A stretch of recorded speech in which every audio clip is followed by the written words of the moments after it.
I forgot to mute the speakers and the mics in the room, so I apologize. Sorry about that. It's okay.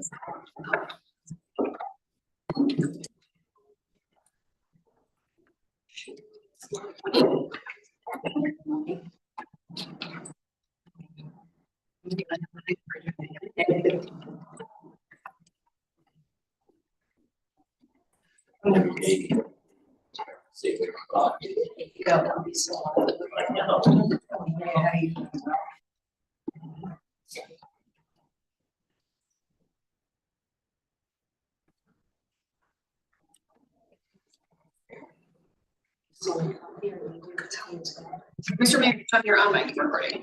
Thank you very much. Hello, thank you for joining us for the work session of the Frisco Town Council on June 24th, 2025. To kick it off with the 2024 fiscal year audit presentation.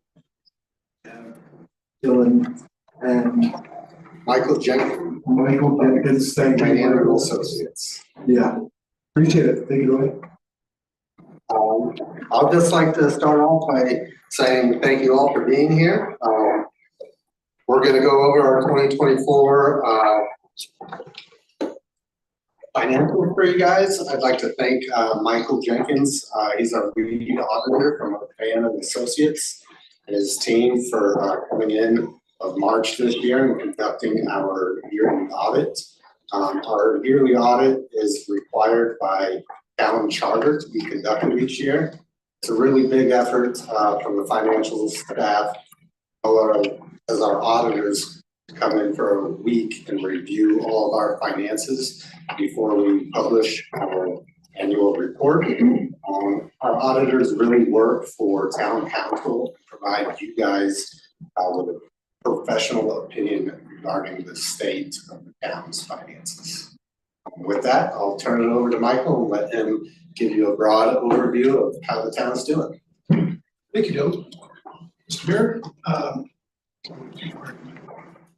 Supply was just our name. thank you very much for the opportunity of the results of our audit of financial statements for 2024. The report that you received in the packet, annual comprehensive financial report, which doesn't exactly roll off the tongue, because it's acronym HECFR, but really, one thing that you should know is that really goes above and beyond the requirements of the town for its financial reporting. It really, I think, speaks to the town's commitment to financial and fiscal transparency, and really that's something that you as the town board and certainly the town's constituents certainly should be aware of by town staff. So in addition to the required financial statements, it does include a transmittal letter, a management's discussion and analysis, which includes both financial and non-financial background and explanation of really what went on in the past year. It's Leslie, I put that together. I think if somebody were looking for a really good analysis of the past fiscal year in pretty plain English, I would say that's a good place to look. In addition, the report includes statistical tables for the past 10 years, again, providing a little bit of perspective for the current year results. In the past, the town, when it has received more than $750,000 of federal source funds, it's required to have some audit. In 2024, that wasn't the case, so we don't need any.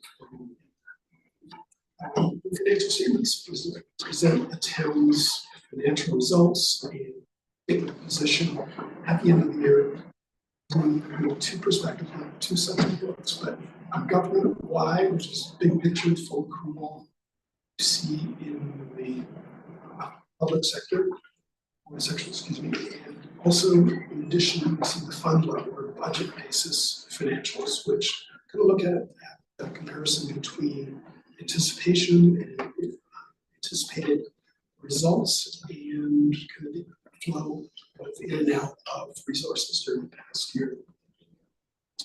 As Dylan mentioned, the audit is a statutory requirement imposed by the state, but it does provide, I think, it's not a biased opinion, but it does provide an additional benefit to the town and its constituents, whether that's taxpayers, bondholders, rating agencies, just ensuring that there's reliability to the town's financial reporting. Our job is to provide that reliability, provide an independent assessment of the reporting compliance of the town's reporting with governmental reporting standards. As Dylan mentioned, our staff spent a week here in March, really all the departments, really understanding how do those numbers end up in the financial statements, and then going through and making sure that what he says is happening. Traditional keeping tying, making sure the balances make sense, supportable, and most importantly,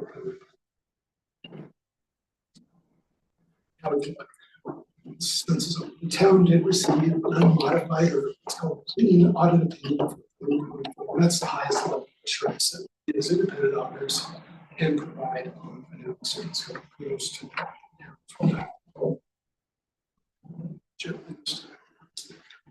in addition to the 2024 achievement, the town, I'm not sure how many years in a row you've done this, but the town also received a certificate of achievement for excellence in financial reporting. It's 2023 ACFR. We've been getting this award since 2009. That's a pretty spectacular record. And just to kind of understand what's behind that, so in addition to our position to make sure that the reporting is right, the town finance staff voluntarily submits the report to yet another set of eyes in the Government Finance Officers Association. CPAs go through and again pretty detailed scrutiny of how do those reports do in terms of meeting requirements for really achieving transparency and full disclosure of financial activity. So again, thumbs up all around for the finance staff.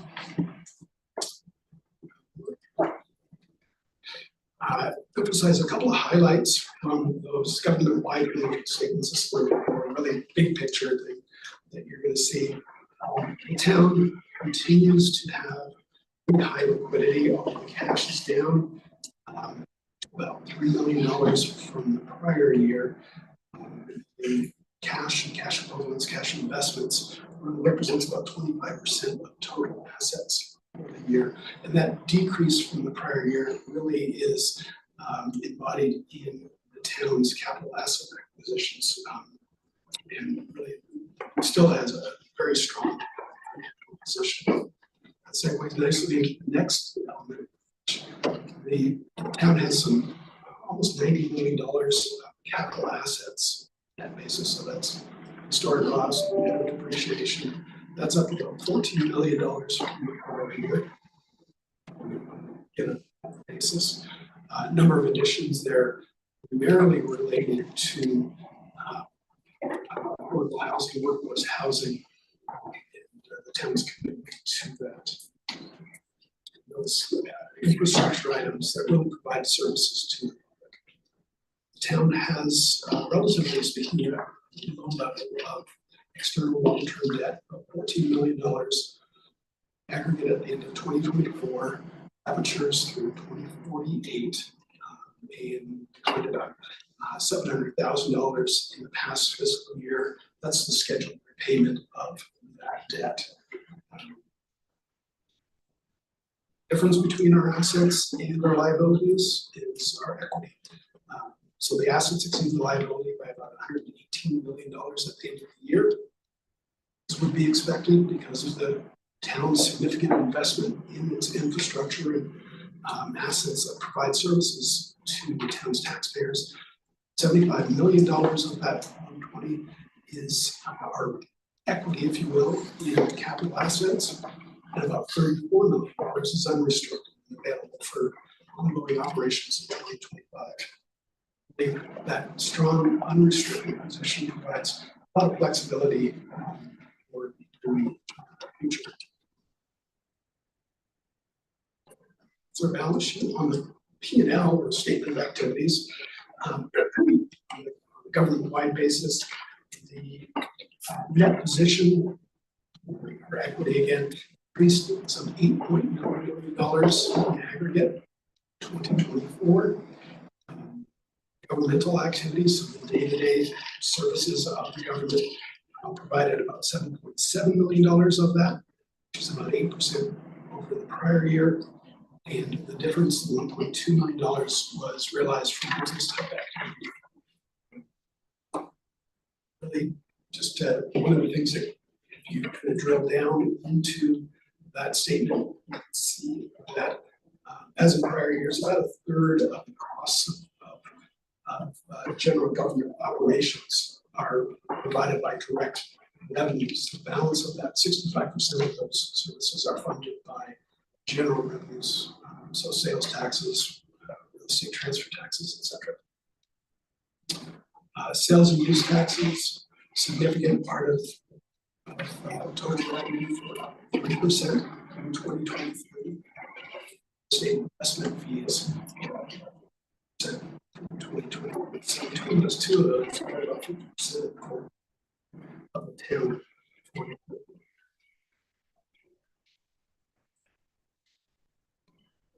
Wrap up before I turn over to Dylan, as we go through the budget basis financials. We're looking at that big picture observations. Strong fund balances in all governmental funds, water fund, significant growth in major revenue streams during the past year. That really bodes well for the town. Significant investments were made during the past year in workforce housing initiatives and commitment to building and providing services for the town and its constituents. All major funds operated within their approved budgets. And just kind of a reminder that we need to continue to monitor closely the Marina Fund. Finances of that fund, we want to make sure that that fund towards fiscal independence so that it can work on its own. The package that you received also included our letter to you as the governing board that addresses the non-numeric side of the audit. It talks about the accounting policies, practices of the town that are really embodied in the financial statements. Talks about the audit process itself, and really summarize that into one sentence. Policies are conservative, compliant, consistent, and get better than that. Throughout the town, you've got a lot of people that are really committed to being really good stewards of the town's resources. They care about what they do. I think that's exemplified certainly by the finance staff and their commitment to making sure that people know what's going on in the town's finances. And certainly we as auditors appreciate that. Citizens as management appreciate it too. So thank you to Dylan, thank you to Leslie. Very good. Thank you, Michael. Wonderful, thank you. After our government-wide financial statements, we have our budgetary fund statements. These are divided up into governmental funds and proprietary funds. You can see in the governmental funds, we have 3 major funds. To be considered a major fund, it needs to make up more than 10% of the total governmental funds balance, and they are then shown individually. The non-major funds grouped together, they don't make up more 10% individual balance sheet amounts. The proprietary funds consist of both enterprise funds and our internal service funds. Proprietary funds are funded primarily by user fees and charges and are able to receive no more than 10% of their budget subsidized by the government. So they're really acting as independent businesses. One key component of having these listed as proprietary funds is that they're able to use debt without a vote of the people, or excuse me, issue debt without a vote of the people. Whereas the governmental funds, that is up to the people if we're issuing debt. Looking into our governmental funds financials, pages C3 through C6, I have those kind of printed out for you guys. Page C4 and C5 are reconciliations. Page C4 and C6 are reconciliations of page C3 and C5. You don't need to concern yourselves with those, so I didn't include them for you guys. Going on to page C5, our major governmental funds, or all of our governmental funds. You can see the limit decreased $8.07 million in 2024. The general fund increased by $1.1 million, and that was after a $1.6 million transfer to the capital fund, and a $250,000 transfer to the marine fund. That $250,000 again was 10% of their revenues that is allowed to be subsidized by the government. The housing fund decreased by $4.2 million. The capital improvement fund decreased by $3.7 million. And collectively, all major governmental funds decreased by $1.25 million. The majority of that $1.25 million was a transfer of $1 million from the lodging tax fund to the capital improvement fund to remodel Old Town Hall. We'll go into a little bit more detail of these major funds in the upcoming slides. Next is just all of our governmental funds revenue, how it's broken out compared to 2023. You can see that in 2024, we collected 64% of our revenue through taxes. That's a little higher than 2023. And that portion of the pie increasing kind of decreased a lot of the other ones. Intergovernmental revenues, that consists of our grants, highway user tax fees, or vehicle registrations and county road and road. That decreased from 2023 because we did receive a lot of grant revenue for 619 granted 2023 and other grants, but really it's the taxes that's kind of shrinking the other stuff. The majority of the revenue is pretty comparable year over year.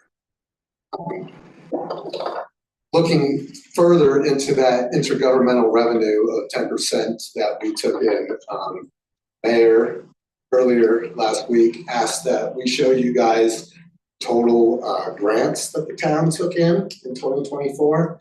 Took in a little over $1.6 million in grants, dumpster enclosure, comprehensive plan, climate action plan. The Highway 9 sidewalk grant and the overhead lights grant. Those are reimbursements of expenses we spent in 2024 that we didn't receive the money until 2025. But being that it was 2024 expenses, we had to book them as receivables. So it's just showing the money we will be getting in the future. Our next slide breaks down how all of our governmental funds are expensed throughout the year. These are pretty comparative dollar to dollar compared to previous year. Did spend a lot more in capital outlay in 2023 than we did in 2024.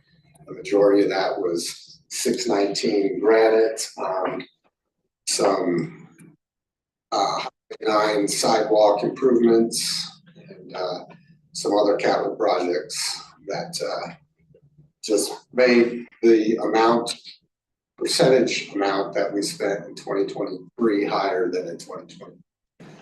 Debt service increased in 2024 compared to 2023, and that's just based on the amortization schedule of our 619 Granite project. Next, we're gonna go into the major funds of the governmental funds. The general fund, this fund is kind of what makes up all the operating budget of the town. Revenues in 2024 came in roughly $850,000 higher than 2020 or than budgeted. Our sales tax was $500,000 lower than budget, but actually up 2.8% compared to 2023. Frisco Adventure Park was up 25% from 2023. Additionally, the Nordic Center was $200,000 better than 2023.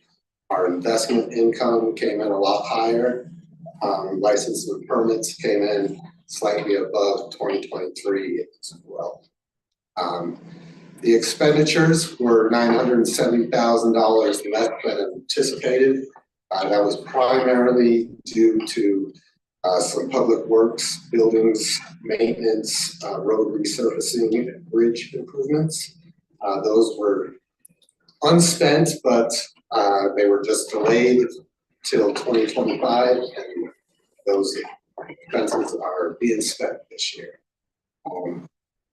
The general fund does have a 7-month reserve that council dictates we hold for operating purposes that we're not allowed to spend. The ending fund balance in the general fund was $13.5 million in 2024. Our housing fund was roughly $600,000 better in revenue than budgeted. What we did was we were separating in previous years 10 Mile Basin rental income and Town of Frisco employees rental income. Some of that was going to the housing fund. Town of Frisco employee rental money was going into the general fund. We decided just to keep things clean, more transparent, as well to give the housing fund a little bit better fund balance. We moved all rental income that the town receives for housing into the housing fund. So that bumped up revenues a little bit, as well as the SCHA taxes that we collected in 2024. Those came in 2% higher than in 2023. That was increasing. The expenditures in the housing fund were $1.5 million below budget. We had quite a bit of savings in our 619 Granite housing project, and we also budgeted some loan programs that were never expensed, and the buy down programs that we had budgeted, we didn't buy down as many as we did back. So those were some savings in expenditures. We had predicted a net change in the housing fund decreasing by $6.2 million. We actually only decreased by $4.2 million, so that was $2 million better than we thought it was gonna be. Next is our capital improvement fund. Revenues were slightly below budget. Grants came in lower than we had budgeted, but again, those reimbursements are now coming in 2025. Real estate investment fee revenue was $200,000 higher than budgeted and up 10% from 2023. I believe that makes it our second highest grossing real estate investment fee year we've had. I think the highest one was in 2022. Our expenditures were $5.3 million below budget. That's basically a result of capital project timing, our vehicles and equipment that we were going to purchase in 2024. Some of that wasn't available and isn't coming in till 2025. That was under budget. Complete streets, just the timing of that budget was along with Slopeside Hall, the old town hall remodel and the park behind it. Those were under budget just due to the timing of the project. The ending fund balance of the capital improvement fund was roughly $4.9 million at the end of 2024. And all of that money has been spoken for, as council knows. For our governmental funds, we move into our enterprise funds. That is our marina fund as well as our water fund and our internal service fund. You can see that on page C7. That is our net position for those enterprise funds. Page C8 shows the revenues and expenses, the changes to net position in 2024 by fund. C7 shows all the amount of the money we have to those funds up at the top. The water fund revenues were on track with budget in 2024, and they were up 6% from 2023. The expenses were $1.5 million below budget in the water fund. We had lower capital expenditures as a result of project timing, much like the capital fund. The PFAS we're still unsure about, and the storage tank access road up on the dam road, that just got started in 2024. So what we had budgeted on that was delayed until 2025 and future years. Capital projects were also down 3% in the water fund compared to 2023. The result of better revenues and saved expenses, we came out $1.8 million better. That percentage on the $1.8 million could be taken away because it was actually better than we had expected. Council has a 4-month reserve recommended for the water fund. That is being met as well. And the marina fund is our other enterprise fund.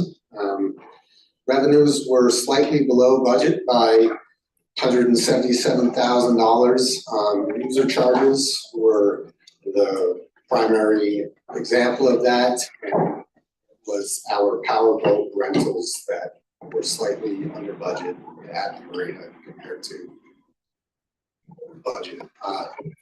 That could be related to just the weather, the more paddle boat rentals of people just going for SUPs or kayaks over a pontoon. But hopefully we got a few more pontoons in 2025 and that number should be increasing. Our expenses were $186,000 above budget. That was primarily due to dock maintenance, telephone, and cleaning fees being higher than budgeted. We're looking into the telephones right now and trying to get that to be much lower than it is. There was also a loan from the general fund for the marina's negative cash balance at the end of 2024. We loaned them $289,000 to their cash balance up to zero for auditing purposes. That was first, and that is now not anymore a negative number. It is positive.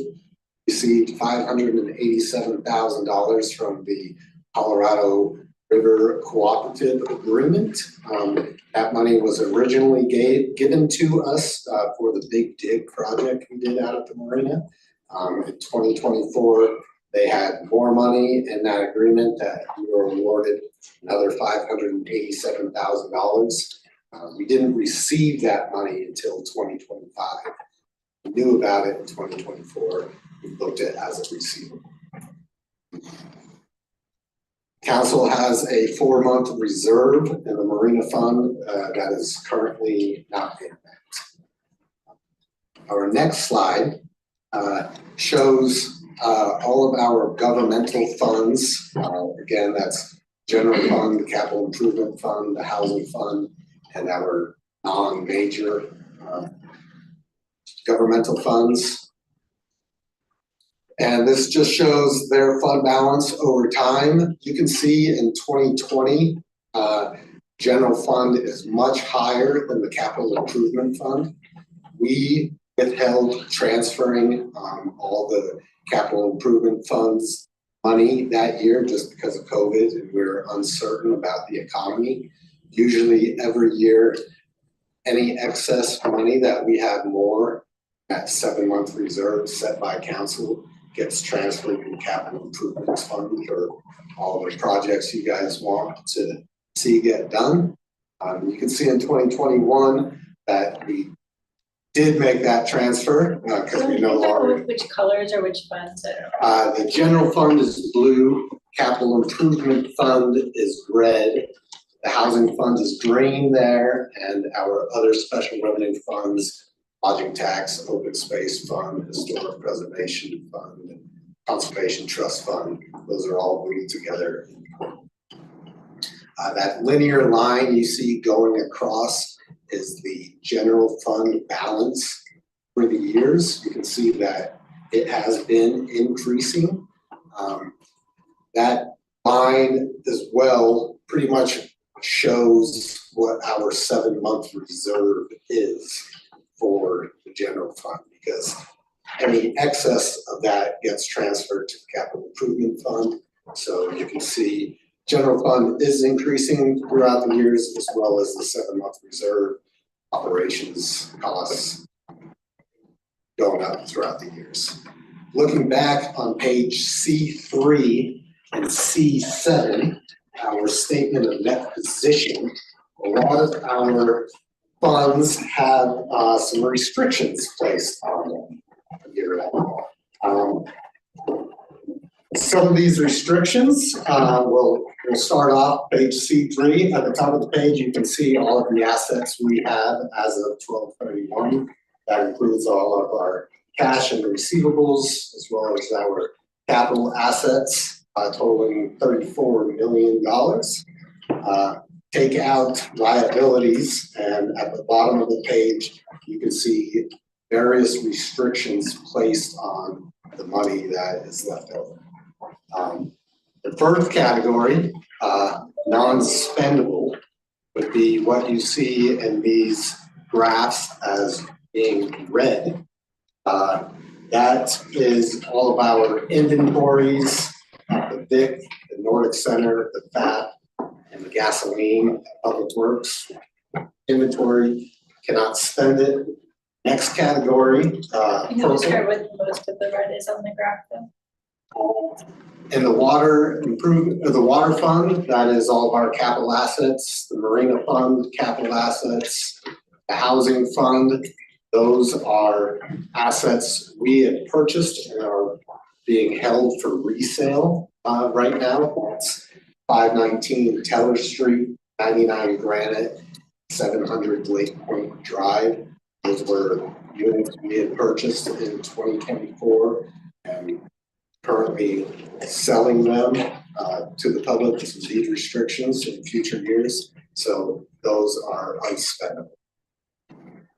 The next category, the purple color on this graph, is restricted fund balance. Those amounts can only be spent for specific purposes stipulated by constitution or legislation. In the general fund, that amount includes our Tabor Reserve Fund. We have to hold 3% of revenues for emergency funds. We cannot spend that money unless the town, in an emergency, a big fire or something, we could spend that, and we do have to pay ourselves back and hold those funds for future years. That is state mandated and can only be used for extreme disasters. Also falling under the restricted category is our housing fund that can only be spent on housing projects. And our lodging and nicotine tax funds that you can see under non-major funds, that's purple. Those funds were voter approved and can only be spent on specific purposes. Next category is our committed balance. That's the green color you see here. That's in our capital improvement fund. Committed fund balance is restricted by formal actions of our government. That's you guys. So you are deciding what we spend those funds on. And, already decided, so all of that money has been committed. The next section on this graph is blue. You can see it way up here. You hardly see it. It's about $40,000. That is assigned fund balance, and that includes our highway user taxes coming in from the state and money from our employees paying back their down payment assistance funds in 2025. So that money has been assigned for specific purposes as well. And finally, the big other color you see on here is yellow, and that is our unassigned fund balance. That's the money we have left at the end of the year without any restrictions placed on it. However, council has placed some restrictions on the general fund, the water fund, arena fund, and our internal service fund. That's a 7-month reserve in the general fund. Any excess yellow of that white dot you see on there as the reserve balance gets transferred to the capital fund the next year. Our water fund is very healthy. They have a great deal of unrestricted fund balance. The marina fund does have a 4-month reserve placed on it, as well as the water fund.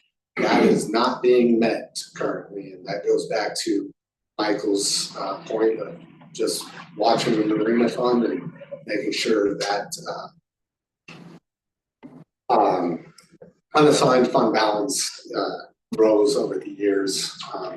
It's doing better each year. The money we transferred as a loan from the general fund currently don't need to do that. Marina fund has a cash balance, and hopefully if we have a great summer, that 4-month reserve will be met in future years. And I did just want to point out one thing about the water fund, which is that you guys are shortly going to get the results of the water rate study, the initial results that are given by Chris McGinnis, Public Works Director. So you're going to see a lot of changes and have decisions to make in water. overall, government financials are healthy. The town's doing really well. And, we're accounting for our money as we need. If you guys have any questions, please let me know. fund wise, or anything like that. Dylan, Leslie. John, Martin. I just think you got impressive layout and presentation. Thanks for the hard work. I enjoy it. I enjoy seeing all the finances come together, and looking at kind of I would say it's kind of like a final exam is our audit every year. We work hard studying all year, and then our auditors come in, examine us and give us a grade, and Town of Frisco's passing with an A. So we're doing well. Anybody else?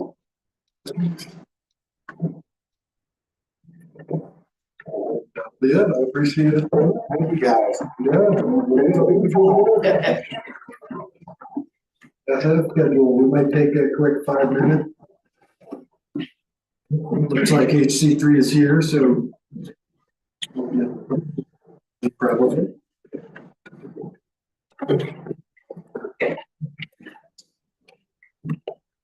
Sure.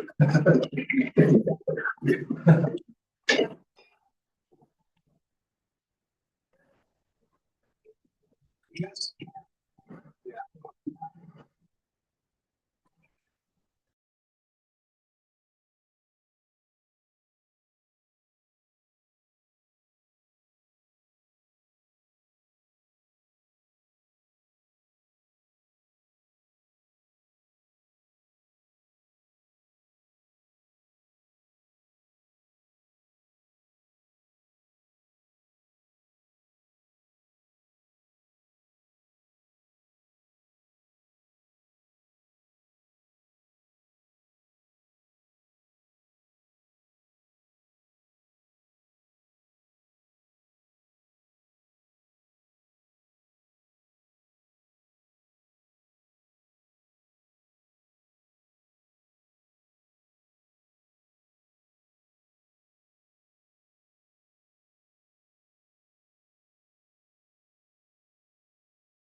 Yes.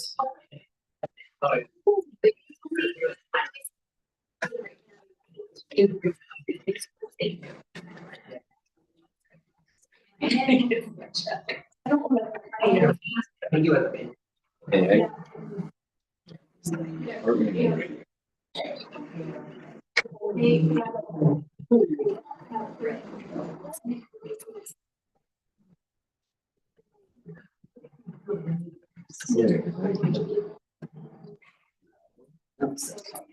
Yeah. Have you seen the fishing one? You have the express cold? Yeah, that's what they did. Yeah, I got one of those before. Express. Yeah. In fact, if you go on the express cold website, you've got a big disclaimer, hey, we're just you're not real. I think that's the same thing. Yeah. It's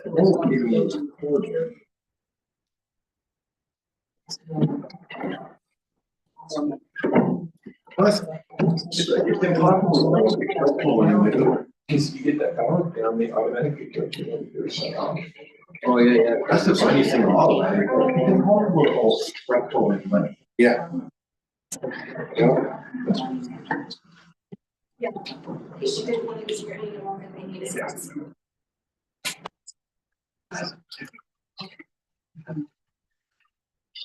Yeah, she started late. She's. Okay.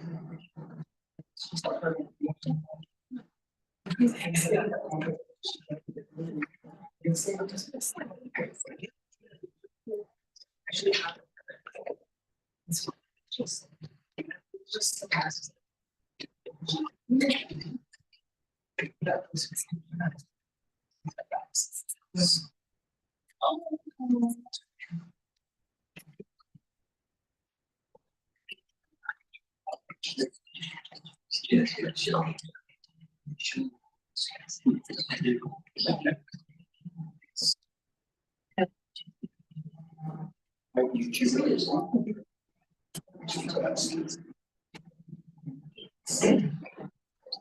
Yeah.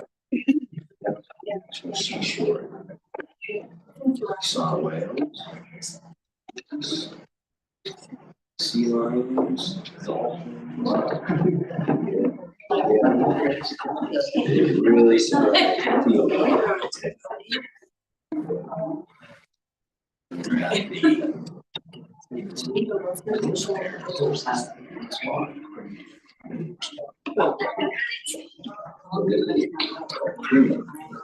There's your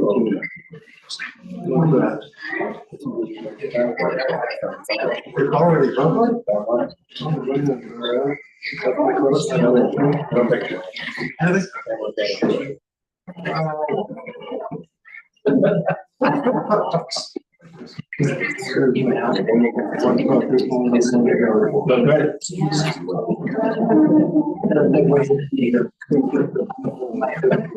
I'm sure.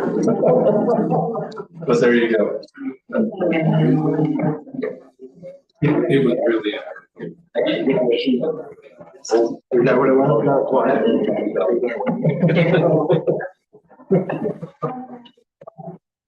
3 weeks, so I would guess. Are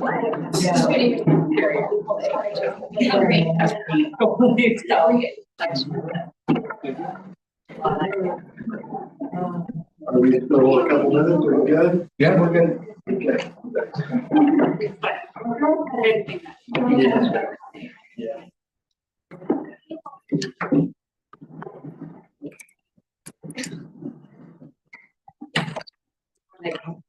5 weeks. Sunday was it?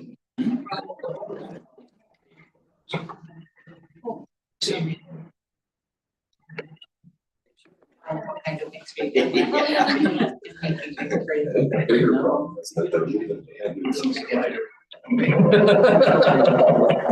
We can break it. We got load. It's good. Yeah. Yeah, what a crazy day. Wow. Yeah, that's all right, yeah. Yeah. Rain just a little bit, right?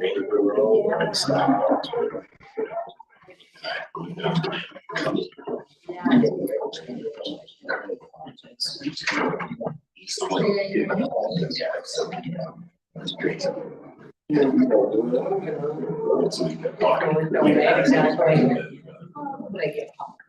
got one more thing to do.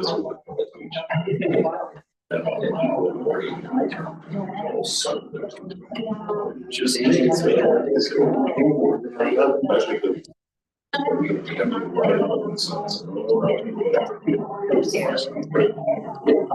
I'm like, let's hear it. I know, right? Yeah, that's really.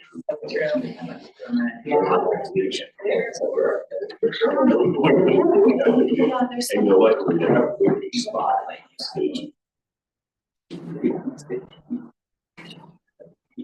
They have. That's the Yeah. That's good. It might make a little bit of room. Thank you. Today's no good, Thursday. We went 100 years ago. Just. Yeah.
Money.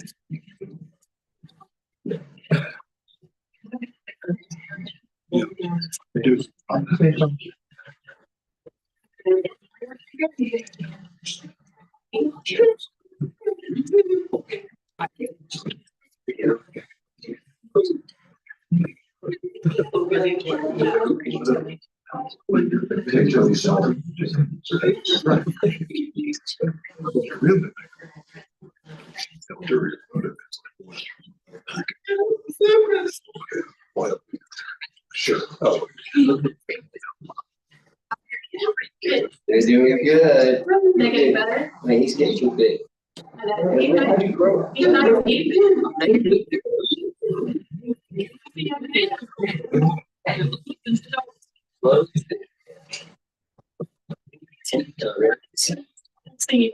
see to.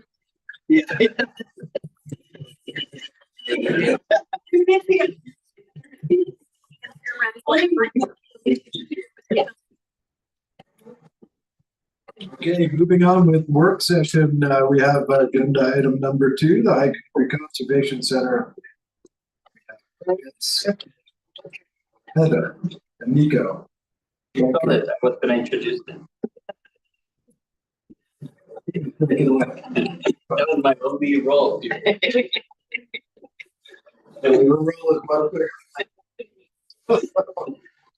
Yeah, no, well, I'm Nico Cruz, and this is the Sustainability Coordinator for the town of Frisco. We have Jess and Heather here that are going to present about HC3 programs from 2025 and some update on what's coming. Yeah. Nice to see everybody, some new faces for us too, so thanks so much for having us tonight. Before I dive in, I just want to introduce my colleagues in the audience. So we have Jordan, who is our brand spanking new Office and Programs Coordinator. Like literally today was her first day of work, so she gets to come to council on her first day. Yeah, right? Public engagement, we believe highly in.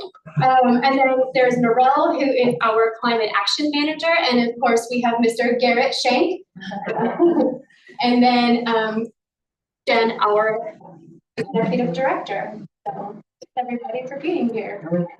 And since we have new council members, we might as well introduce them. Thanks, Andy. Yeah, please, Robin, why don't you kick it off?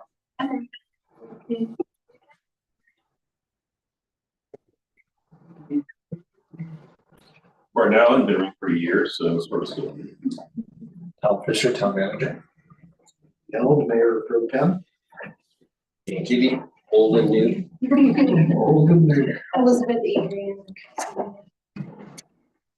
Brian, Assistant Town Manager. So that, All right, I am going to kick us off tonight, and if you will allow me, I'm going to start a timer on my phone because I did bring my watch today, and I need to make sure I leave Heather plenty of time.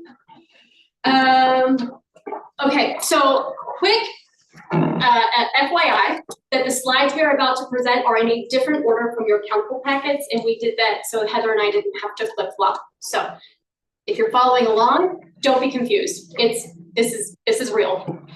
Okay, so I'm going to kick us off by talking about HC3's climate and energy programs in 2024 and okay. So just a quick reminder that our community-wide climate action plan goal is to decrease greenhouse gas emissions 80% by 2050. Now, I do want to highlight that it is a different goal than what is in the Climate Action and Resiliency Plan that Nika will be presenting to you later, which is wonderful, and we encourage you all to have stronger goals. We love that. So go forth and conquer, fully supportive. So one of our big projects that we did in 2024 on behalf of all of our local government partners was we updated our community-wide greenhouse gas emissions inventory. We did the first inventory in 2017, and then all of our stakeholders, including the town of Frisco, said that, hey, we want to update this every 3 years so that we can track progress. So 2023 was an update. We have to wait until 24 to actually do it because so we need a year of emissions data. And so what you can see is, frankly, this hasn't changed much since 2017. Electricity use in buildings is still the lion's share of greenhouse gas emissions across the entire community. And then transportation is another big chunk. Waste is 9%, and you can ask yourself, like, what are waste emissions? Really, this is emissions from methane that are generated when we put organic material into the landfill. Landfills don't like organic material. Little microbes in there, happy anaerobic decomposition, they create methane. So the more we can get this organic material out of the landfill, the better that is for that slice of the pie. The other circle shows us emissions by source. So like, what are the individual fossil fuels mostly that are contributing to our emissions inventory? So you can see it really aligns with the sectors. So that energy use in buildings, we're looking at natural gas and electricity. The cool thing here is that electricity emissions as a proportion overall are decreasing. Why is that? That's because Xcel Energy is putting more renewable electricity on the grid. So right now, everybody who's an Xcel customer in Summit County, 42% of your electricity is renewable. Whether or not you have solar panels or you subscribe, that is what we all get. And so that portion of the pie is going to continue decreasing until 2050, frankly. They have a goal that was that they are now statutorily held to reduce, sorry, let me back up, to generate 80% renewable electricity by 2030. So that's great for all of us. It's great for decreasing those electricity emissions. You will see a lot of emphasis put on this idea of, quote, electrification.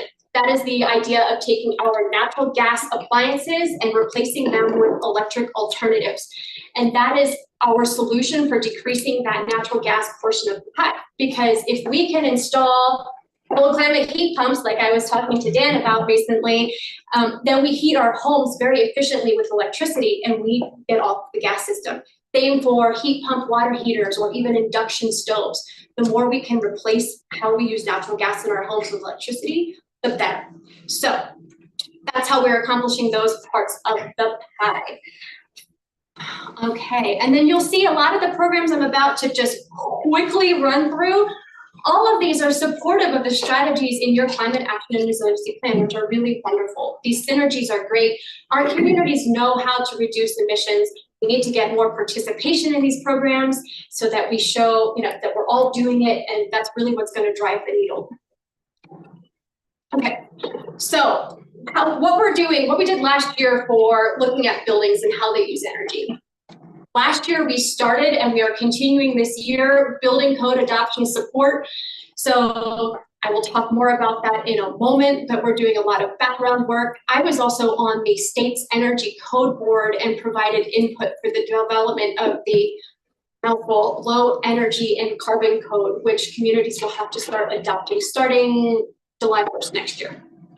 We did a project with Excel. You all were in the Partners in Energy program a few years ago, and so we worked with their consultant because we have found that multifamily buildings in Summit County, it's really hard for them to participate in Excel's energy efficiency programs. Those programs are more targeted towards single-family townhome type buildings, and so we wanted to figure out with Excel, hey, what are some more things that we can do for multifamily buildings? We have some low-hanging fruit opportunities we're going to try to start doing. Like we did focus groups, and we heard from property managers and HOA board members that they could really use some help with heat tape and controlling their heat tape. It's a big use of energy for HOAs. So if we can incentivize multifamily buildings installing control to their heat pump or heat tape, that'd be a great way for them to reduce their electricity use. Similarly, we heard from them that they could really use some third-party advice on HVAC systems, right? They might be interested in installing more efficient boilers or heat pumps, but they don't know who to turn to. So we're figuring out how we can provide that service for them.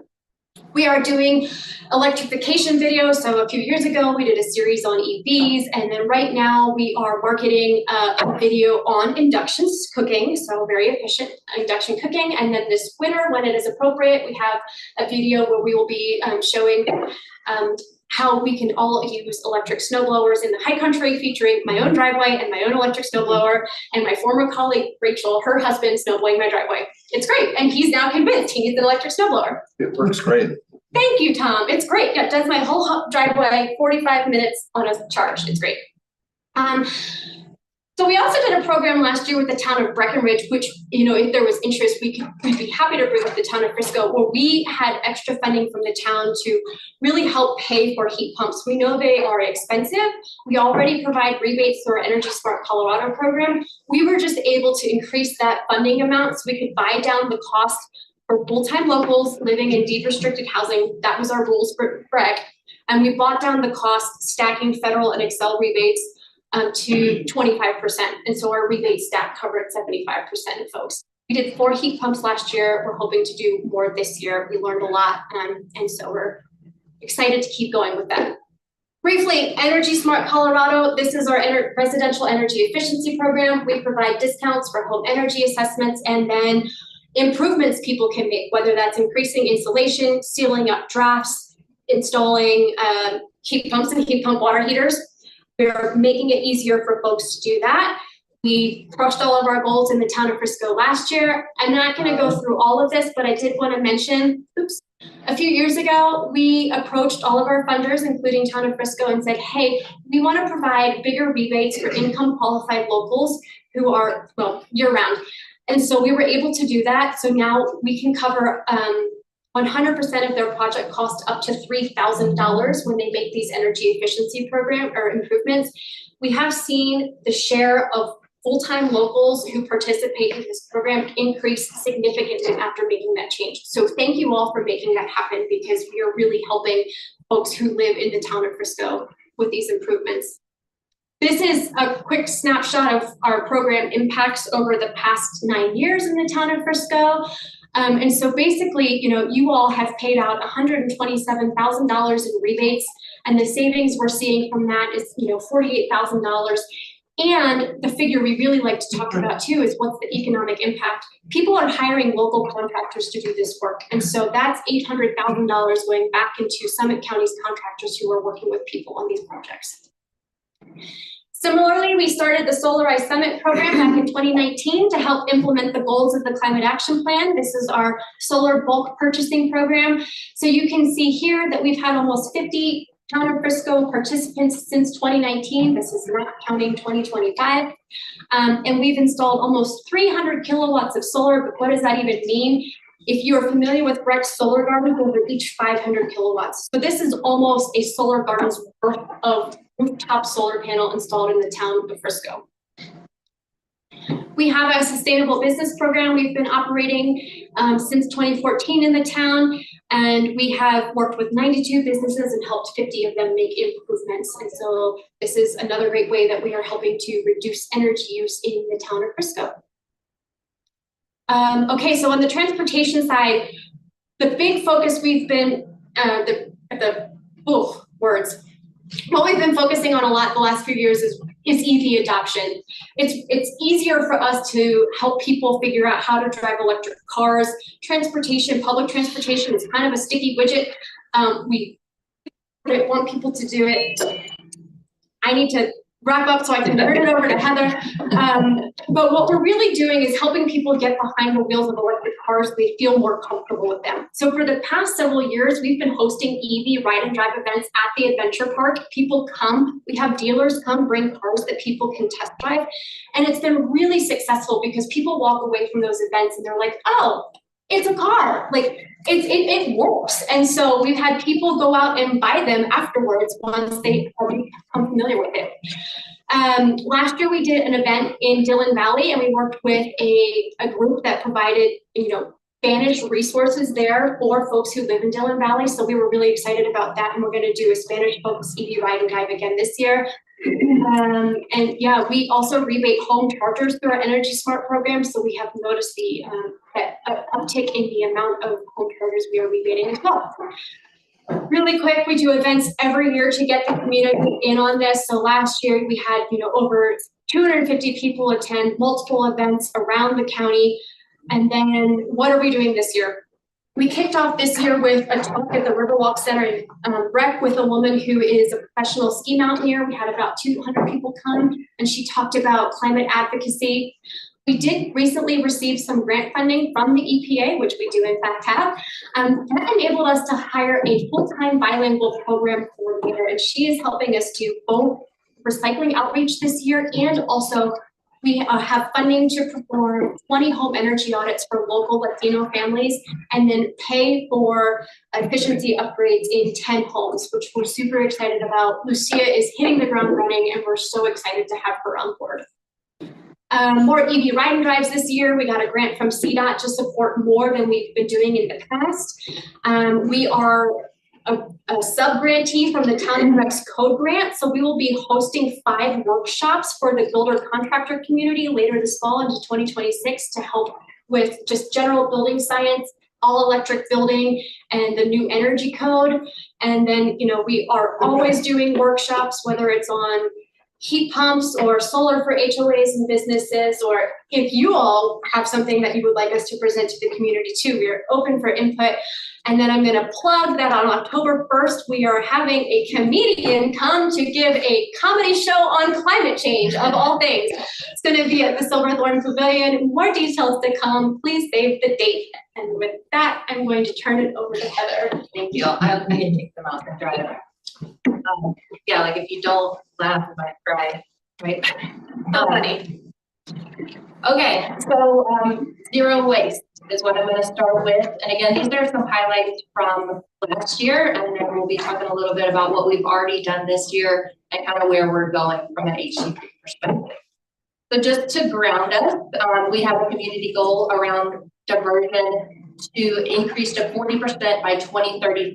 So that's going to be about doubling. We're sitting around 21% currently. And kind of like some of the key successes that we achieved last year with support from you all to help us reach that goal. You can see here, Pay As You Throw is the big one. Thank you for being one of the first to adopt that. And then Latino community outreach and so forth. Some of these I'm going to dive deeper into in the slides.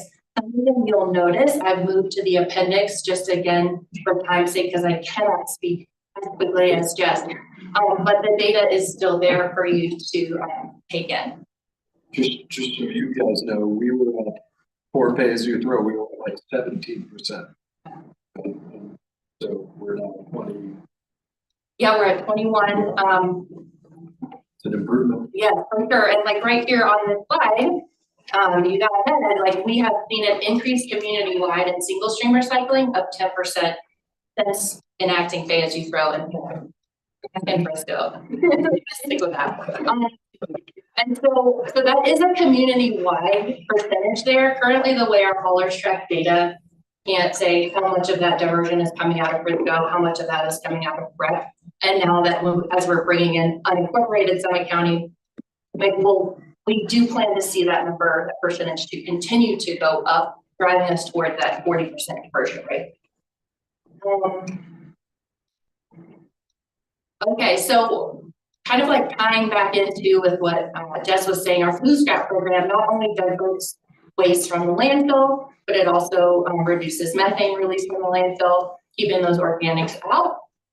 So last year we diverted, you can see almost 400,000 pounds kept out of the landfill. I don't know what that equates to in emission percentages, but that's great. And look that up. And then year to date so far, we're around 115,692 pounds. That was as of May. End of May. And we're continuing to like push this program. We kind of see it as a low-hanging fruit around diversion, trying to drive participation with our residents, including our Latino residents. And Lucia, who she mentioned, will go and hold her to our Grow to Share event. I don't know if y'all have heard of those. That's our sustainability food program. So we work at the WIC to get food to those who need it, fresh local food. And we're also going to be just encouraging, like, hey, here's what to do with the round of that when you're done eating it.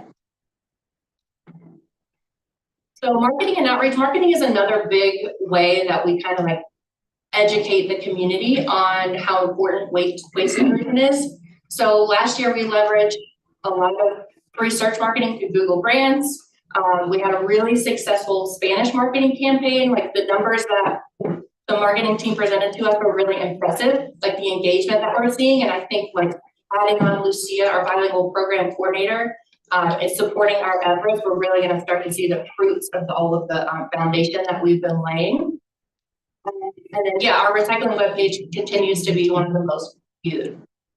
And so one of the slides that I moved that kind of falls into this marketing and outreach are the other things that we do are K-12 education, oops tagging. So if you've ever gone out to your recycling bin and seen a little note, like I'm sure all of your notes would say, great job, you're recycling perfectly. Other people's notes might say, hey, next time, don't put this clamshell in here. And I know it was a 40% improvement household, like in general over households when we went at the beginning of the summer versus the end. So they do work. Train people into doing the right thing.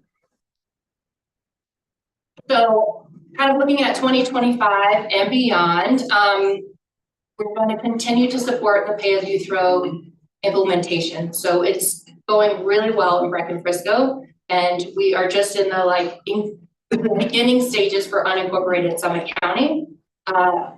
Single-family residents will need to have, will have recycling at their homes by the end of the summer, which is really exciting. You know, like even with all of the questions, like there is so much data on this program working. I think we've got data just from Breck and Frisco already, but this program works once people adjust to the change. I've already talked a lot about Lucia and how we are excited to expand our Latino community outreach and marketing. And then a focus that we've been working on is how do we, with this low-hanging fruit around food scrap program, how do we get to the big food scrap, maybe like wasters or restaurant, grocery stores? And then construction and demolition, that's C&D focused. That's another big area where we see diversion potential. There's about 33% of divertible materials that we could keep out of the landfill. And again, that was a slide that I moved to the end, but there's more specifics about what our team at the Scrap have been doing. And they are doing some really great things in these efforts in that direction. What's the latest with Dillon and Silverthorne and the concept that if they're the only ones not doing it, the county, is that going to mean to the hall and pay as you throw? For pay as you throw or construction waste?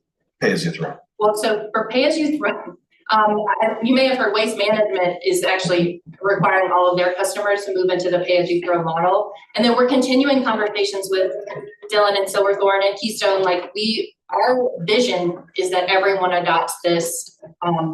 So we're still in conversation. And I think I believe that's our vision too. Yeah. Yeah, I think like the data that we have, and you all going first, again, thank you so much. It's kind of hard to argue with.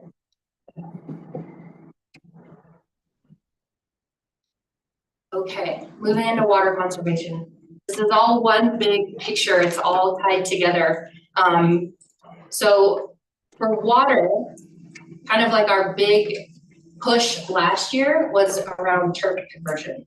So what we call turf is essentially non-essential grasses, grasses that you only walk on if you're mowing it or just admiring it. So think like grasses in the middle of the road.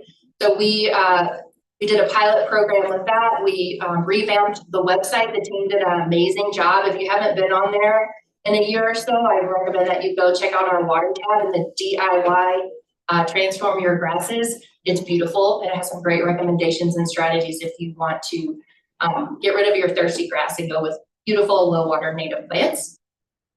Let's see. Here. I'll come back to turf replacement in a moment, but like just education and outreach wise around water, we do Pour Water in the West community engagement event.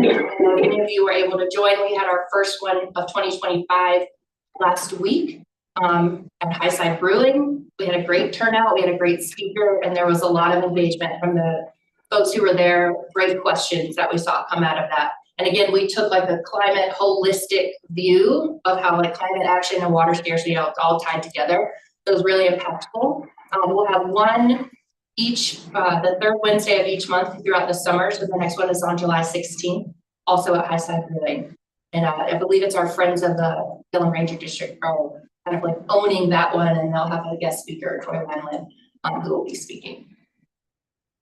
We also do professional workshops where we bring in landscapers and also anyone who touches an irrigation system to invite them to get some more of the qualified water continued education units if they're well certified, and also just to learn about like what do I need to do to water effectively with my irrigation. We also work together with Frisco and the other towns to come up with this unified watering schedule. I think it was last year that we enacted that, or maybe it was in previous years, but it's just so everyone's watering at the right time of day and using their fair share versus more. So that's a big part of what we try to educate the community on. And we also do a K-12 programming with water, where we go in the classroom and we teach graders, we call it water warriors. It's very impactful stuff. They're our only hope, share all of it. Okay, so going back to turf replacement and also irrigation assessment, we really tried to focus on large water users. So we work the water providers to identify like those HOAs and try to get them to convert their grasses, or to at least just like assess their system. Are they watering the sidewalk? Are they watering in the rain? And then we have rebates available to support those efforts. In 2024, the team did a pilot program around the turf conversion that I mentioned earlier, and we did 8 projects. It was 5 single family and a couple HOAs and the businesses as well, and saw like one user saw 3,500 gallons of water savings in just one summer. So like, you know, we can extrapolate from that. Like it really does work when you get away from like the Kentucky bluegrass and update your irrigation. And we actually, I think on the next slide, yes. So going for the turf assessment, it's not on this slide, or it is. We did get a grant to continue that pilot program from the Colorado Water Conservation Board. So we can help put money back in the community for folks who are committed to turf conversion as well as irrigation upgrades. We also received federal funding this year from the EPA and the Bureau of Reclamation. The Bureau of Reclamation grant is really exciting. We'll be updating our Blue River watershed regional water efficiency plan, as well as the town of Frisco's water efficiency plan. So thank you guys for supporting like us getting that grant, and then the work that will start hopefully kick off here pretty soon to start updating those. And then we got an education grant from the EPA for water conservation. So that'll fund things like our demonstration gardens, as well as some of that K-12 programming. We're going to be working with Dan Schroeder with CXU Extension this summer to kind of update the low water gardens there. Oh, well, the big update, if you didn't know, we moved. Again. Yeah, again. And so like you can ask questions about this, but if you can recognize that photo, we're 620 Main Street, Unit 8, so we're above the Evo rework phase of our. So come by and see us. So excited to be back on Frisco Main Street. I'm excited to have you. And I even saved us some time. for- Yeah, that's it. So happy to answer any questions. I have a question about the deconstruction program. Is that a thing yet? Is there like a place that people can bring building materials? That'd be a great question. So as I guess like is your question referring to like professional builders or if you're doing a personal deconstruction or both? So you can take your things to the scrap and if you bring it sorted, it can be diverted. Like we divert concrete, wood, scrap metal and concrete. You said concrete. Well, there's cardboard. So there's 4 key things that we can keep out when it comes sorted to the scrap. And then builders, I think like right now we're working on a voluntary incentive program for them to bring their stuff sorted to the scrap so it can be diverted. And by diverted, like Recycled. or Well, yes, recycled currently. We don't have a like they have in Boulder County where they have like the charm. We don't have that. is that like vision? I can see Jen like itching to jump in. No, can you guys hold the slide? Yeah. There it is.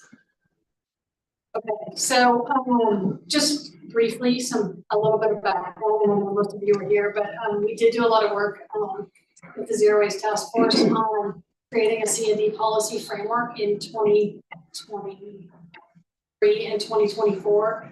As Heather said, we have at this point moved to moved to work focusing on voluntary initiatives right now. So Heather just talked about a few of the key things. I actually wanted to show you guys this picture. So this is called a rotochopper, and it essentially is grinding up pallets and dimensional lumber, and it's turning it into mulch. And they can actually so the scrap just purchased this with strong teacher funding like a couple months ago, and it is fully functional. So we'd love to have you all up to the scrap this summer and show you this because it's pretty amazing. So yeah, we're going to be selling scrap is going to be selling that as mulch, and it can be colored. And then the other wood chips that are ground up can also go in compost. So one or the other. Scrap also, importantly, just hired a construction and demolition C&D specialist to work for Summit County government. So that person is going to be working directly with local contractors on helping them figure out like ways to do this, going out doing site visits. There's going to be a workshop on July 31st. For contractors, just to educate them on all the programs that we have that Heather talked about, but contractors might not know already exist. So I am stoked. I was sitting here talking just to talk about this because I'm so excited with everything that's on the county government. Research allocation work has already been working on. And we're working on creating some incentives for any contractors who want to get in on the program this summer. There are potentially financial incentives for people who want to participate in contractors who want to participate in a pilot. I think you guys know, but Town of Frisco is already participating in. Yeah, I was gonna say that we were able to use this rotor machine and send some dimensional lumber, as well as concrete cardboard from 602 Galena. And what we're trying to do is a pilot project to understand the cost of a C&D demolition, just demolition side of it. Trying to understand what does it cost to the team, because when we brought this last year, there was lots of questions about what's the financial impact on builders. So we wanted to be able to answer those questions with facts. So there's more to come on that. Yeah, and we're actually doing, Town of Frisco is participating in the study, but we're gonna be working with 6 local contractors, and the state of Colorado, CDPHE is funding a small study, a cost study for just that. To figure out the cost impacts that we expect. Local Summit County, we expect that will be done at the end of into early 26. So then if Summit County government wants to consider a policy in the future, we will have much more information going into this to have a better discussion. That's great. It is definitely cost prohibitive at this point for diverting demolition operations. It's good if you can offer, or we can offer contractors more information about how much it costs in order for them to plug that into their estimates up front and to be able to convince owners to want to do that, because that's a big challenge in the first place. Yeah. Is the concrete in pallets free to drop off or no? It's still paid for concrete? It is paid, but I think it is a lower price than if you bring just as C and D unsorted waste. So there's an incentive in the price that you have to consider the sorting and. Yeah, time and effort. But all that studies will allow us to change the incentives around it, obviously, if that's what we choose to get. Correct. And there may be a future, I mean, I think, Robin, you asked the question of Heather before I was like back here jumping in, about whether or not there would be a potential future where they would sort materials on site at the scrap. And I can't fully answer that question. I mean, certainly builders have asked scrap, so there may be a time when the scrap decides to do a feasibility study. That is not currently in the plans, but perhaps down the road. Those sorting facilities are very expensive, especially for small communities in our volumes compared to like a farming community, but. And same with the reuse of. It's not off the table.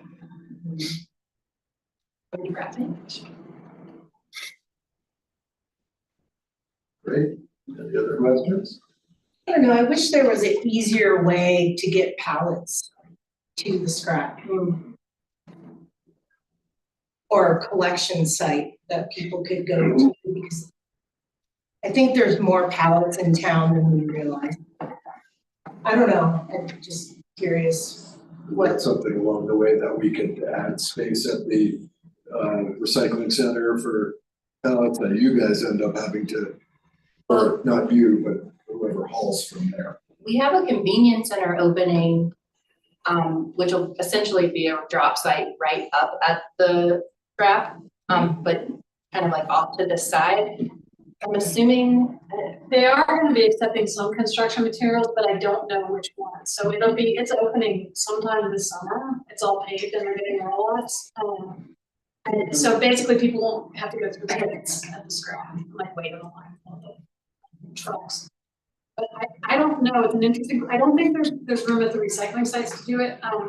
But it's a question I have not pondered before. So I wonder if there's a hauler who would want to take that on, that's something the scrap could pay for if there was a site. I don't think it's the recycling site, it's not space, but thank you for the idea. I hadn't thought about it. I have pallets that I have to pay someone to take, because I don't have a truck, so I have to somehow get them there. I just see them all behind. Yeah, much. Yeah, Well, I think about even the bigger, stores in town, hopefully. yeah, I see them lined up. Pallets behind it. Right, it's definitely a good focus area at beyond builders and construction waste. Business and doing. Yep. you can get your pallets up there, we'll give you a demonstration on the road. You guys have been used to that? Yeah, they have a magnet that pulls up the nails and everything. Yeah, I was just gonna ask Is that. that where you're going with that? It grinds it and then pulls out. Yeah, the magnet, there's a magnet. Honestly, I haven't seen it in person, but I'm really excited to see it too. Just in video. Hey, thank you so much. Thank you for your efforts. Keep up the good work. Yeah. Thank you.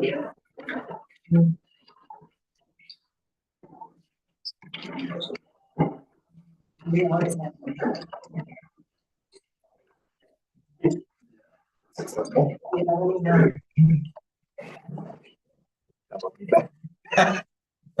I'm rushing outside thinking he's returning my call. So we will take a couple of vote at a time to see if it's here, because we are in time. Yes. Yeah. We're not ahead of them. Seriously, I got up and left from the meeting for this.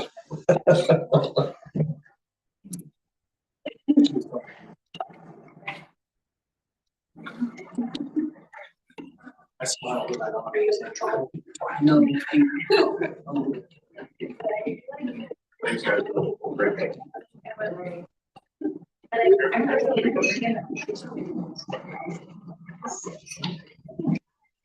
Did you say you have a son? Okay, 16. Mine? Down here, no, where'd you say Granby? Granby. Where in Granby?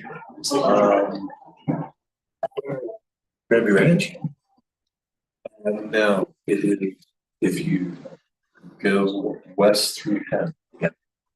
It's, it's town. Okay. So it's kind of a ranch? Yeah. Okay, that makes sense. All right, yeah, I think I know where you're talking. I've never been in there, but I know the ranch right there. It's elk something. Okay. Yeah. Yeah, I didn't know they did. That's all they do really up there. They have a few horses on the property. Okay, that's about it. Thanks. Check it out. That'd be a nice place to have. Yeah, it will.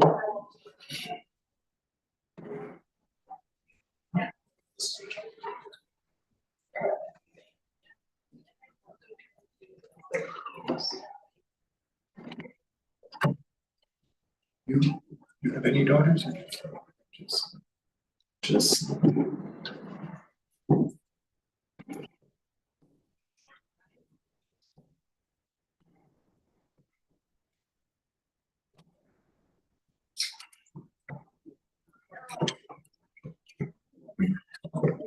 I said I could not wear my sunglasses, so I'm squinting the whole way down this. Just a super bright thing. It's a big roller. Oh, did I tell you that TikTok videos are no. Dad and daughter's dance, right? So she calls me, Dad, I saw this TikTok video. Oh my God. Saw this TikTok video. This dad and their daughter are doing the dad and daughter's dance at the wedding. And suddenly the music changes and she just breaks away and starts dancing crazy. And she said, and the audience thinks, what's going on? And dad acts like he doesn't know what's going on. And then they start syncing their dance together all of a sudden. And the audience goes crazy and thinks it'll be funny. So let's do that. Okay, is that when you go, I don't think you sing? Unlike you, I didn't parents that sent me to dance class at the time could walk.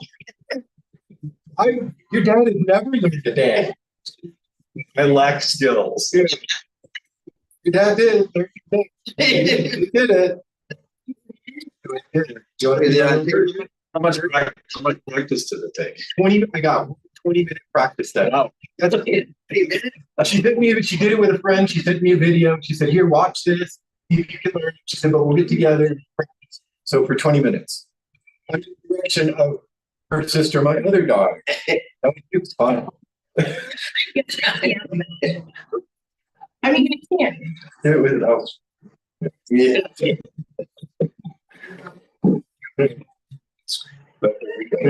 Yes.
No, but that was. How does speech go? I've not been more nervous about public speaking since I argued before the Congress. Very nervous. Yeah. The biggest one apparently came through the meeting. We talked to my daughter that was the nicest honor speech she'd ever seen at a meeting. So I thought, that's not great. I didn't cry. And a few people did. I got choked up, but I did. Don't want to do it again. Wasn't like my dad's speech. We were kind of wondering.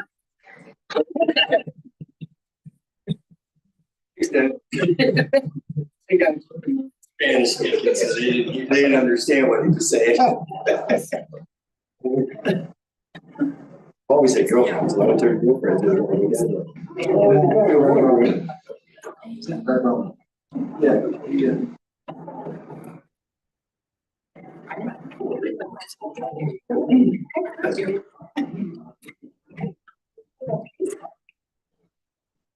Okay, onwards with the work session agenda item number 3, the climate action and resiliency plan presentation. Gentlemen, why don't you guys introduce yourselves and we can go around the table as well. Yeah, I'll start with introducing. Yeah, that was Nico's job. Good evening. I want to introduce here Eric, Jeanette, and Matt Colson from Iconergy. And in the past year, Iconergy has been a key partner for us to develop Frisco first standalone climate action and resiliency plan. We've worked together with Iconergy, the Institute for the Built Environment, and our community to create a plan that builds a clear, practical roadmap for a more sustainable and resilient Frisco. This plan built on past efforts, past plans that the town has done and engaged, and it outlines where we want to go and how we can get there. It focuses on real steps on how to reduce emissions, on how to transition to clean energy, and how to protect Frisco from climate risk. Tonight, we hope that this is a chance to walk you through the plan, to ask questions, but most importantly, to hear your thoughts. Your feedback will be used to create a final version that we hope to bring back for formal consideration. So Matt, Eric, please. Thanks, Nico. Yes, thank you all. Pleased to be here. It's been a pleasure working with Nico for the last year. He's good at what he does. So we are going to present on our climate action and resiliency plan for the town of Frisco. The agenda, we're going to go through the purpose of the plan, go through some of the existing conditions analysis, talk about the community engagement that's already occurred, the greenhouse gas inventory, and then I'm going to transition to Matt, and he's going to talk about some strategies and emissions modeling, the vulnerability analysis, and the conclusion. So we do have a plan we created, a draft that's pretty close to being done, you'd say, and the group would have seen that, right? Yeah, we did send it in the package. Great. So the vision of the plan is really to become a national a leader for climate resilience in mountain communities, trying to eliminate fossil fuel dependence in buildings, transportation, and energy systems, protecting the ecosystem and reducing vulnerability and climate impacts, and advancing equity by ensuring all community members, workers, and businesses benefit from the clean energy transition. That is the overall vision that we have when we develop this plan. The purpose of the plan has some similarity. The town acknowledges that the global climate is changing, and the town is committed to reducing greenhouse gas emissions. And so this climate action plan and the resiliency component is really trying to pinpoint changes for climate risks facing the town and provide a path to resiliency against those challenges. The plan reiterates the town's carbon reduction goals and identifies strategies for reducing greenhouse gas emissions. The existing conditions analysis was comprised of evaluating a lot of different existing climate plans that touch on the town of Frisco and Summit County. And we have the High Country Conservation Center Equity Plan. In 23, we have the Town of Frisco Energy Action Plan. In 22, Summit County Climate Action Plan from 2019. The Town of Frisco 100% Renewable Energy Plan from 2019. And there's numerous existing town plans as well, and state and national regulations. So we did our best to read and learn from all of these and compile them and integrate them into the Climate Action and Resiliency Plan for Frisco.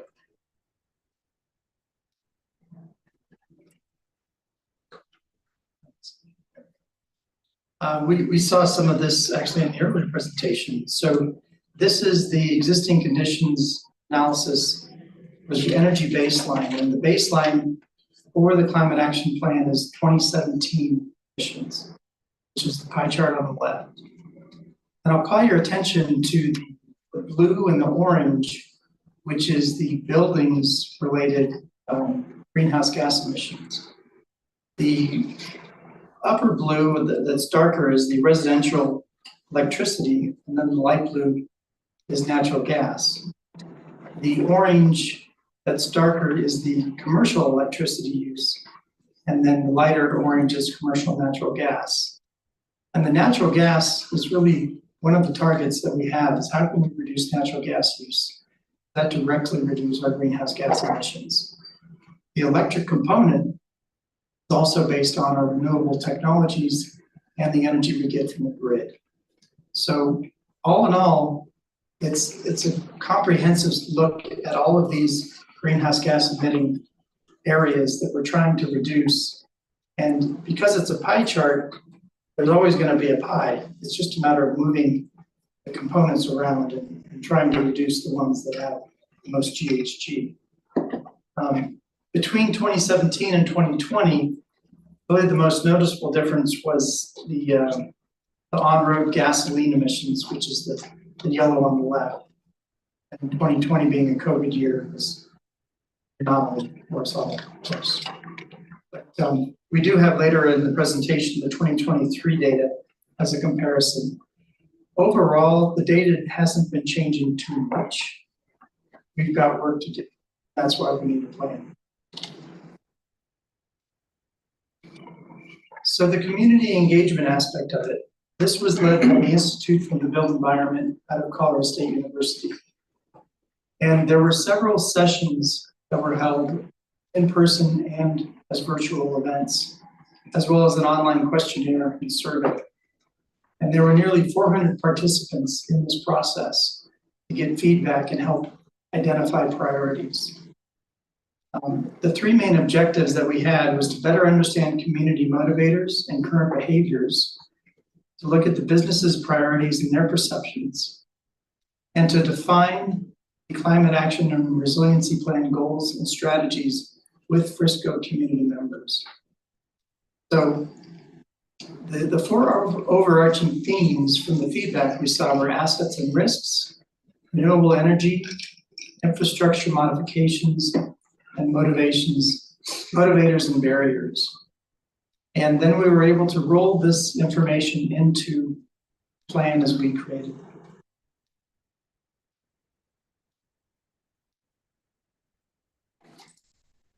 So through the community engagement, this is kind of the main list of the takeaway, ranked from the top to the bottom, being the top priorities on the top, which is improved walking and biking infrastructure.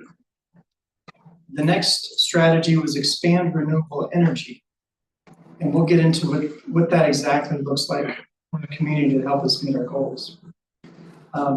Followed by that was reduce waste and expand recycling and composting, and reduce energy use in building.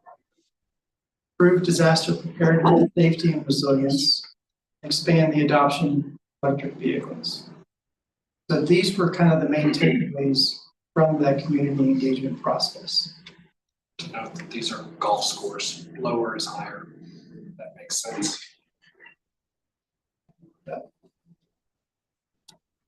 So when it comes to the greenhouse gas inventory, the numbers on the right represent 2017 baseline at about 74,000 metric tons of CO2.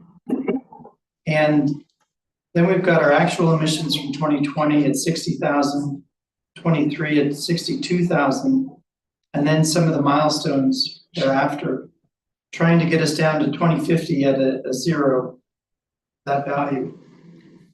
We'll show you a little later that it's going to be hard to hit zero. We're going to come very, very close if we are able to implement the plan we put in place.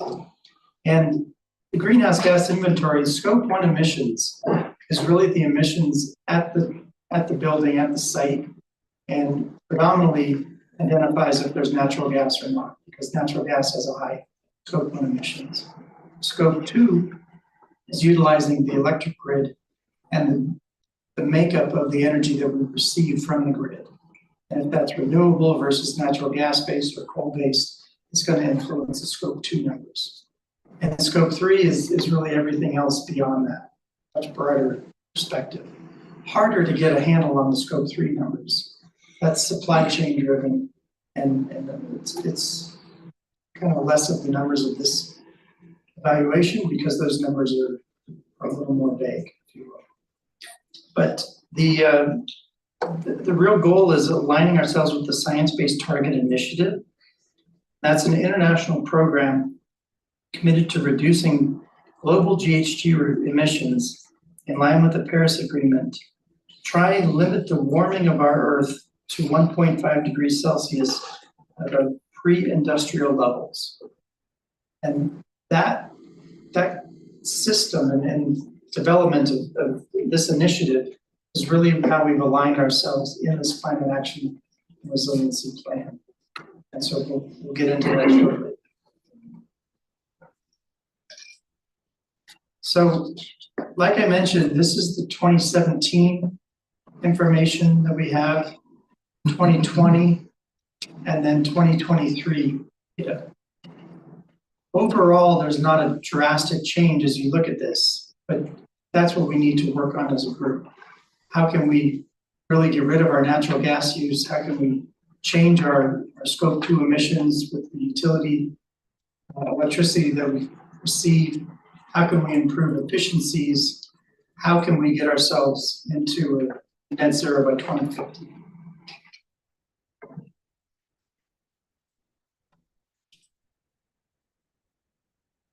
Can I ask you to drive that one? So these are the emission reduction goals and targets that this is sort of the context that we're going to be filling into blank holes for right here.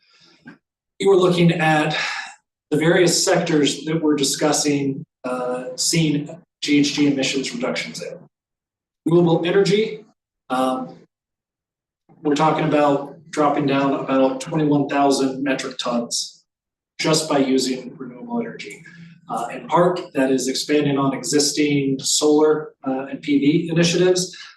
There's also a lion's share of that renewable energy reduction is associated with a geothermal project that has, our understanding is that it's already been approved for the town of Frisco to work in collaboration with Xcel Energy. Approved is a very loose term. Discussions. And you notice even I started dancing around there. Building energy reduction. We've had it mentioned earlier, we're mentioning it again. This is the lion's share of your emissions in the town of Frisco. This is a sector I've worked in my entire professional career, and it keeps coming back up. Our lived environment, when we want to condition spaces, when we want to be comfortable indoors, it's energy intensive, and we've got to find ways to get more energy efficient. We're going to talk about how our renewable energy, the largest impacting renewable energy idea that we express in here is also going to directly impact the building energy as well. Transportation. This was your community's top priority. We worked with the community and we had our surveys. This is what they identified as what they wanted most. 400 of your town's likely most involved citizens, that's who I expect showed up in those. They wanted transportation. Waste is also a major category. Frankly, y'all are doing a lot of good things with waste. We'll go into more details, but that anaerobic digestion that was discussed earlier, when you get food matter into the waste stream, that breaks down into methane, which is the same thing that your natural gas breaks down into, it's approximately 32 times more impactful in the short term on climate than is carbon. So methane, it degrades faster. It only lasts 10 or 15 years, whereas carbon's going to sit in your atmosphere for 30 years. But over that 10 years, it's 32 times. That number varies depending on your source, but about 30 times more impactful than CO2 is to cause the atmosphere to warm. So it's a big deal. It's a bigger deal. It's outsized by its particulate matter in the atmosphere. So we're going to go into each of these sectors in a little bit more detail. So, Matt, can I add one thing? Of course.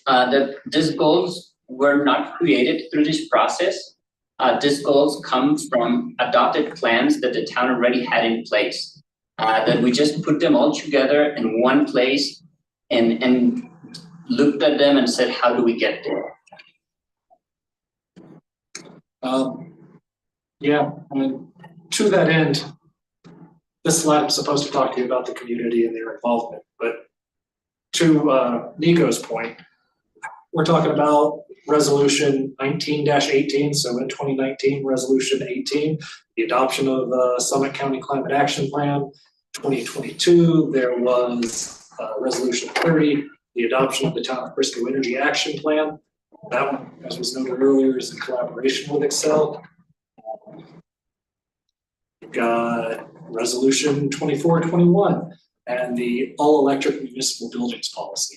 All of these do absolutely are synthesized through this process.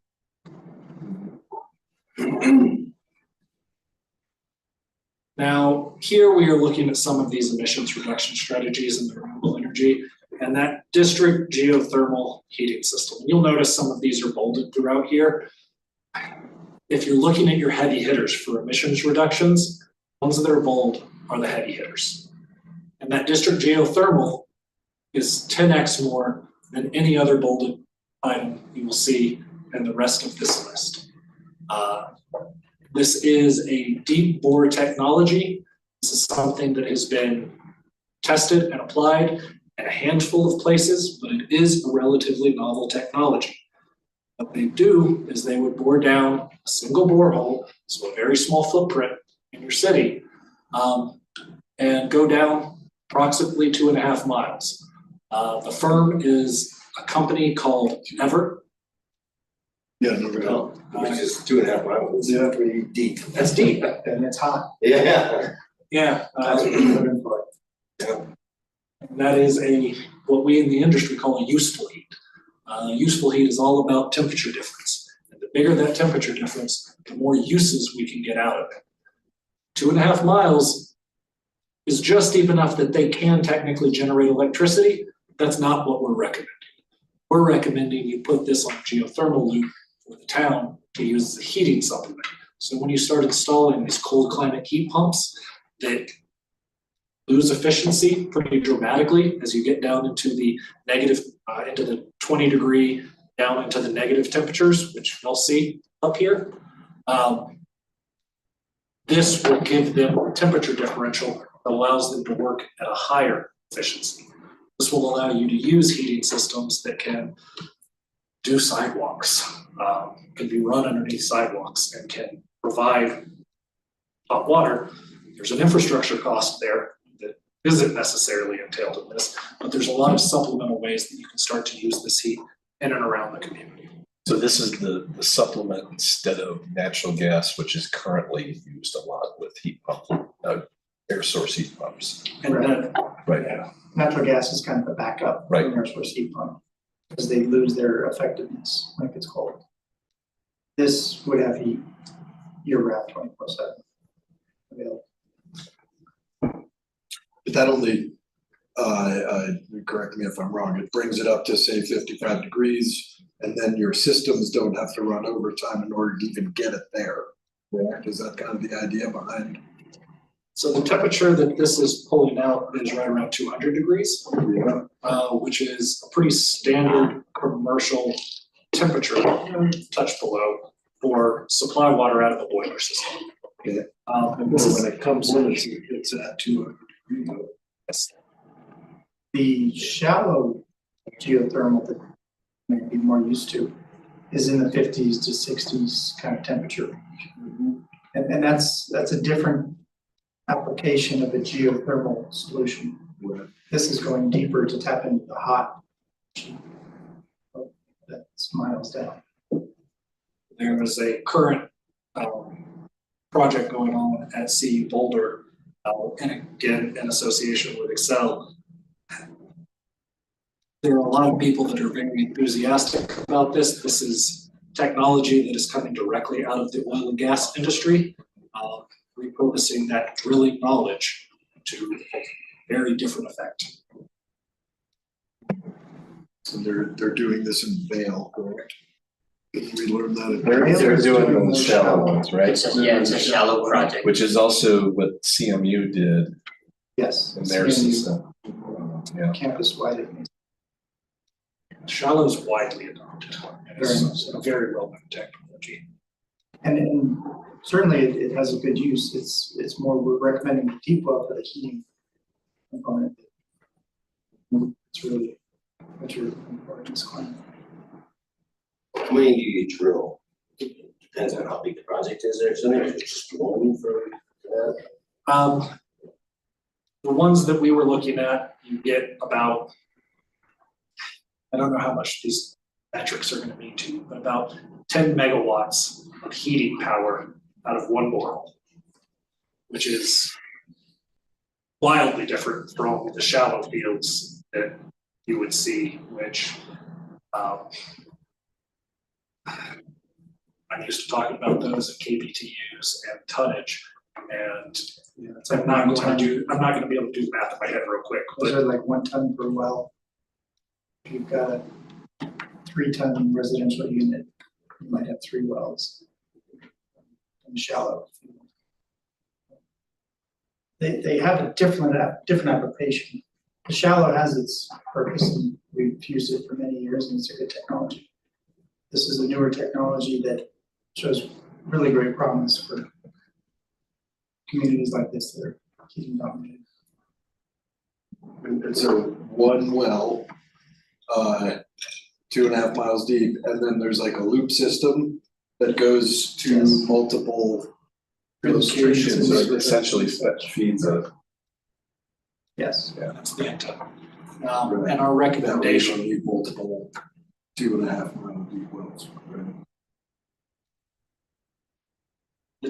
total heating load for the city would require more than one, but we are recommending that you do the test with Excel to explore this technology. Of the novel technologies I've run into, very few of them come with the backlog of knowledge and experience in these technologies that this particular one has. I have been exploring novel technologies my whole life and I'm very skeptical of almost all of them, and this is a unique one in that regard. Well, as soon as Excel calls us back,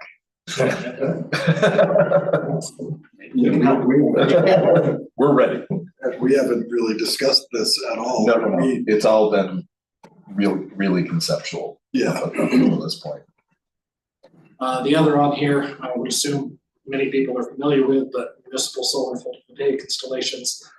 Let's get PV up on all the municipal buildings. Let's do it for the energy. Let's do it for the statement it makes, because it's visible out there and it is one of the cheapest per levelized cost of electricity you can do. Just period, no rebates, none of that.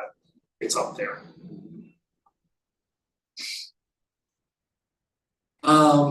Electrification recommendation. This is coinciding with the natural gas, doing everything we can to minimize that natural gas for all the reasons and more I've already talked about.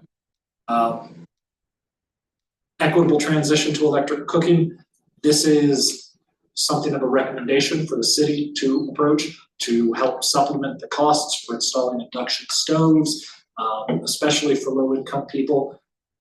Natural gas is unhealthy, leads to higher rates of asthma, has lots of downstream effects on occupant health when we use gas cooking. So encouraging and assisting low-income homes that may not be able to afford these newer technologies, while also mandating and new building code that you move in this direction when you're upfront building them. And the cost of these kinds of technologies are fractions of a percent on the overall cost of the building. Other items in here, sustained building efficiency through retro commissioning. Buildings, we think of them as static things. They're solid, they stand there for 50 years, but you've got mechanical equipment that you've got to replace. You've got computers that operate this that are dependent on sensors that drift and don't work as well as they did 5 years ago. Maybe you're not operating as efficiently as you should be. So we recommend mandating, but we just encourage it. And this is any building code standard you can imagine has got this built into it. Every 5 to 7 years, you do retro commissioning, especially on large commercial spaces, to realign them to their original design intent. So we really encourage this. You typically see anywhere from 5 to 15% energy savings on a building. And then number 6 down at the bottom, rental properties, sustainability and equity overhaul. This is a targeted policy for the city that we recommend that would encourage rental property, that would motivate rental property owners to actually implement the same sort of energy efficiency recommendations they might do on their own homes, that they would do elsewhere, but maybe not so on a rental property. And this is written up as a directional policy recommendation that would put stricter bounds on those rental property owners to bring their properties up to the city's existing standards and codes in a faster manner. Again, I've said it a couple of times, but this is what the city was most interested in, is transportation. They weren't interested in EVs. EVs was the thing they were least interested in. They want is walkability.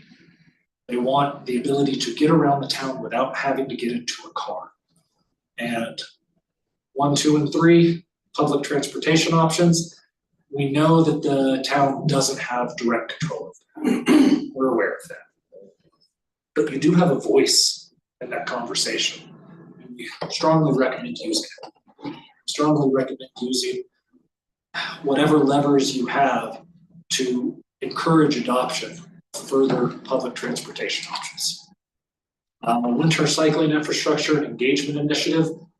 It's hard to get around town in the winter. So a lot of what this one's talking about is better snow plowing policies and making sure that you're clearing pathways that allow people to have a choice how they get somewhere, no matter what time of year it is. And then mandating multimodal street redesigns aligned with NACTO standards. This is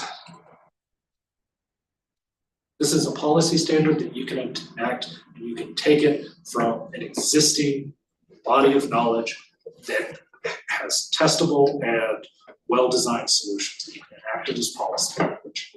And the intent here is to make streets, cars drive slower on streets, to have them be accessible to bikes and pedestrians, and to have roadways not be designed exclusively for cars, but to be designed for all modes of transportation at an equal basis, not prioritizing one over the other. We have traditionally done for 100 years now. Next slide.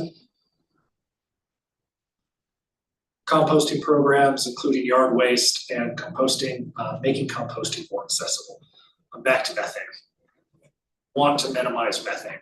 Putting food waste into our waste stream is something that is frankly pretty easily avoidable. I don't know how many people have used compost in their life. A little bit of set it and forget it, to do it on your own property. If you don't have the land, we do need municipal streams for managing that compost waste, and also streams that can do the high temperature composting. It's a very different thing from what you do in your backyard. And a lot of the times, the low, no waste solutions that we do recommend in this plan for your businesses, that's going to take a higher temperature compost stream. So you need both options to exist within your community. And to assume that simply shipping it out of your community is going to get it done in a manner that's in alignment with your community's values, in my opinion, is a bit of a long shot. So designing systems inherent to make this town more resilient and able to manage its own systems. I think you already know which side of the street I stand on that. Requiring W4 requiring that all takeout materials be zero waste. That ties back into the top one. And waste and reuse depository. Talked about that 20 minutes ago. Need a location to drop it off so that it's accessible to the community for folks that don't have the truck and can get it there. For all the long laundry list of reasons that people may not be able to access something that's outside of town, conveniently located, because that's where we want our waste to be, so we can forget about it. But we need a way for people to access that, at least a way to get it from a point in town to out of town, for accessibility. Yeah, I'm curious, like how you would manage yard waste, you know, besides trying to make that trip. I do see a lot of it, but. Yeah, compost bins that are picked up by trash trucks. Yeah. W5 that's not molded, require contracted hauling for trash recycling. That's exactly what that one outlines the plan for that we've put together. See the details of that in our report. We address exactly that. And then like, I think there's some sort like composting yard waste, it has to be sort of sorted, right, without weeds. Is that kind of a requirement? I don't know, to reuse it, I guess, to get it back out. So you're talking about mulching. Yeah, just the whole shebang. So yeah, mulch would be a different waste stream from my understanding. The things that you would use for yard waste, weeds, green matter, things like that, would typically be put into, if they are put into the high temperature waste stream, what they're going to do is got a facility that brings it up to a temperature that I'm not sure of off the top of my head, but brings it up to a high enough temperature that they break it down into its constituent components and very rapidly thus becomes fertilizer. Which is the same thing that you do in your backyard, you just let it happen slowly and with microbes. Instead of introducing heat, natural organisms will take care of that process if you give them a year. Got it. The heat stream will do that in short order. And yeah, they don't typically like wood chips and things that burn more Like readily. Grass clippings and. Grass clippings actually can Yes. typically live through those things. Yeah.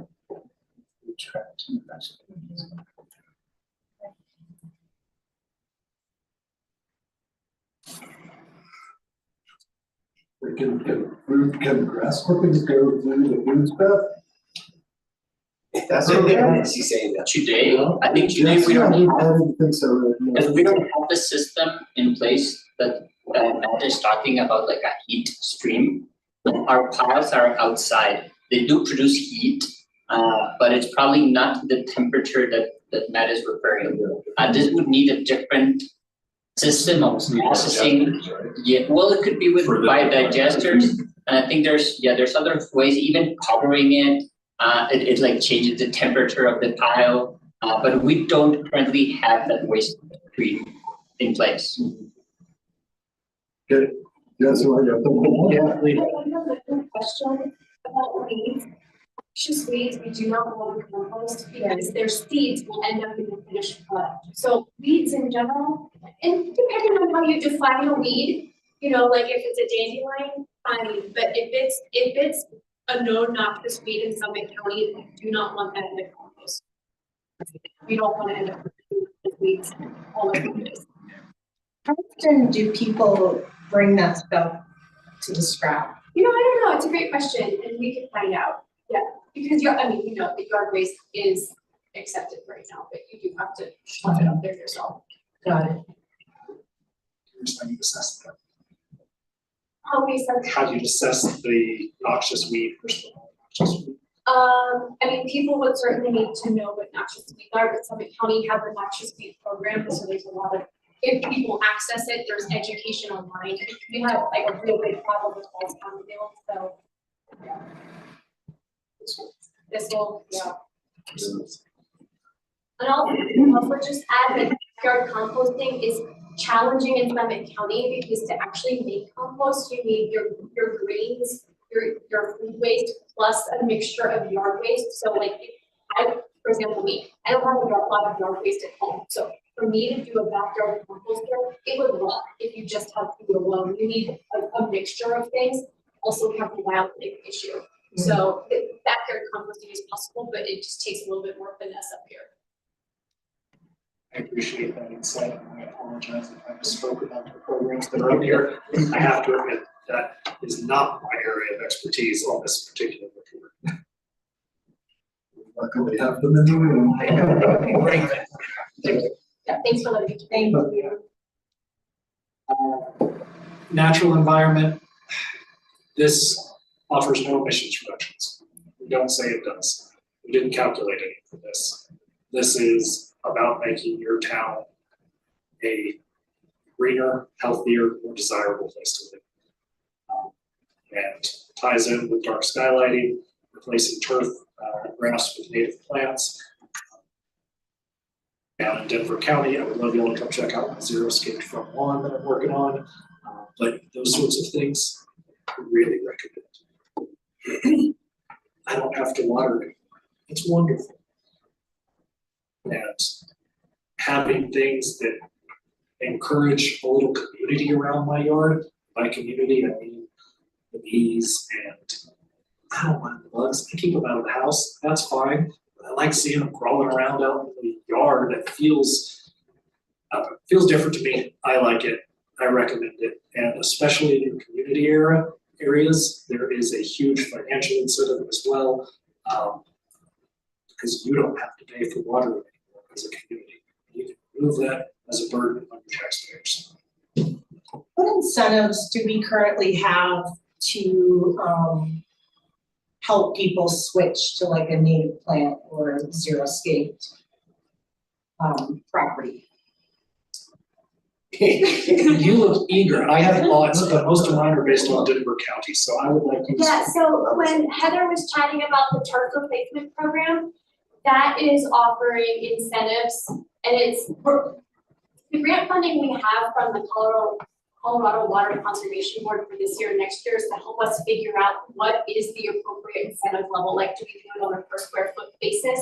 But so we have some pilot funding to help people rip out their non-essential grass, but we are hoping to create a full-fledged program so that we can do that on a wider scale. But we do have some funding right now, which also comes from you all, the Frisco residents, to both get them irrigation assessments so that they can evaluate their irrigation system to see if it's working properly, to make upgrades to the irrigation, and then also if they choose to rip out grass.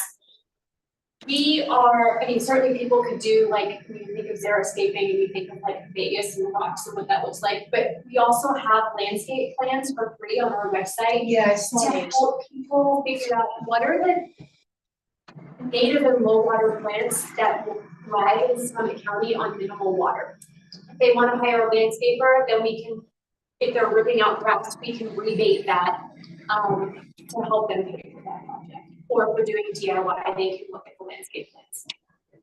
Not that this is, I'm sorry, not that this is complete, but, you know, if you look at it from the other side of disincentivizing water use, you would recall back to our extraterritorial process. So as water users outside of the town of Frisco come into our system, they can't, Right. after a certain period of time, use water for landscape.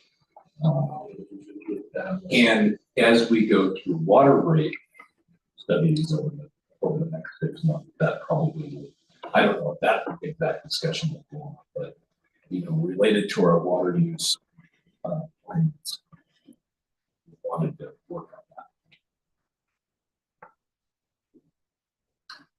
that. Besides just you want to see what in their pool house. We've done one here at Town Hall based on a grant that we received. Yeah. I wonder, like, there's a lot of like private homes that have, or even second homes that have irrigated gardens that are just, it's always irrigated, but nobody's there. Like, I don't, you know, I guess I wouldn't know what the right outreach would be to some of those folks, to incentivize them to make a shift. Anyway, I'm talking to you. No, you're good. This is all relevant. And you happen to be a professional in the area. So that you're dealing with some of these things that I don't deal with these things so much. I deal with construction waste. I mean, I can talk to people one-on-one about choices, but, you know, sometimes you don't even see the people. So it's like, you know, I was at a place recently where the whole sprinkler system came on at 3 in the afternoon, 3 p.m. There's just all these little things that I see in the world that one by one, you make these little connections with people that just be cool to have a bigger resource. Anyway, not that we have a long growing season anyway. My 2 cents to that point is when they see their neighbors, whether they use the lawn, not having to pay for water for it, that is what communicates the best to it. And getting the people that are interested and willing. I've already had my neighbors in my neighborhood come up and go, hey, wow, what is that? Right? You've got flowers all over. You've got these pretty grasses. Literally, we went to CU Boulder and they told us exactly where to plant everything and sold us the plants for a reduced cost and put some sweat equity in it. And I did dig up my own sod, but they gave me a plan to do something way more landscaped and beautiful than I could have ever done on my own. So I think the neighbors is the best. My 2 cents. No, you're good. I'm about to switch gears radically. So. It's like, Switching gears on y'all. This is a hard truth right here. You're not on target, and even with our plan, be on target. That green bar, the green mass there, that's our plan. That's what we recommend. That black line is actually the science-based target initiative. That's what you'd be at if you were gonna hit the science-based target initiative. Even with our plan at 2050, It's close. it's close. It's very close. And it is admirable and really telling about how hard the reality of this is more than the ideation of this is. Yes, we all want to be green, but to get to net zero requires sweat equity.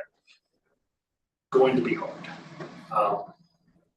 But you have a plan that is stepwise and sort of like puzzle pieces that you can fit in that makes sense for the community. And a lot of them are time sensitive because global warming is time sensitive.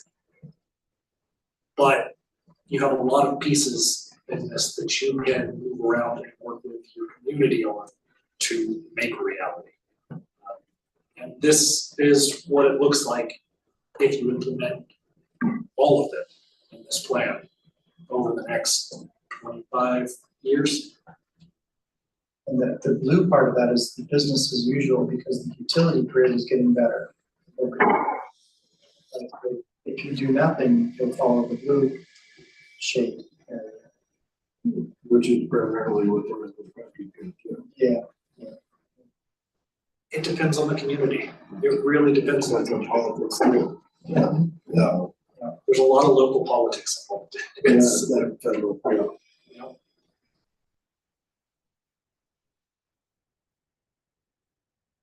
Yep. Also involved in this was a vulnerability analysis of potential hazards and threats in and around the area. We summarize and distill a lot of other national risk index to quantify and make a little bit more accessible what all these other reports have been looking at. We get into wildfire protection plans, we get into water safety and flood prevention, avalanche mitigation, things that we wouldn't expect, things that I didn't expect, have an outside impact on financial metrics. Like hail is a relatively low chance of happening up here, but causes a lot of financial damage. It does happen. Fire mitigation is obviously something that is a recurring risk. Avalanches is something that is a very visible risk, but actually has a relatively low annual incident likelihood. So the chance of it happening any given year is less than, say, fire is. And bars and charts that are available for you to look at and sort of distill that within the body of this report. A lot of the funding associated with this report comes due to the inclusion of this vulnerability analysis. Conclusions are, it is going to be hard work. We've presented 36 total strategies. The district geothermal, I want to reemphasize what a major part of that plan, this plan, is to reduce your greenhouse gas emissions, and how strongly I personally recommend working with Xcel Energy and pushing on whatever levers you have working with them to make those pilot projects a reality. Working with your community, I love that we got your community input on this. I love what that told us about what the priorities are, because adoption isn't going to happen if people don't want to adopt. And obviously, the next steps, you've got to focus on the most impactful and realistic measures that are achievable for you and this group. As representatives of your community, you know your community better than anyone.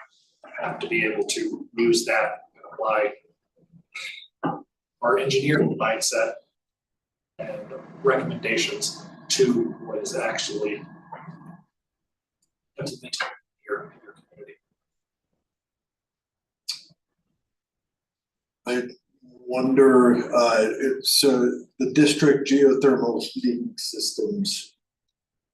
Is this something we would want to try to partner with Summit County on, or is this like something we need to do ourselves? Possible.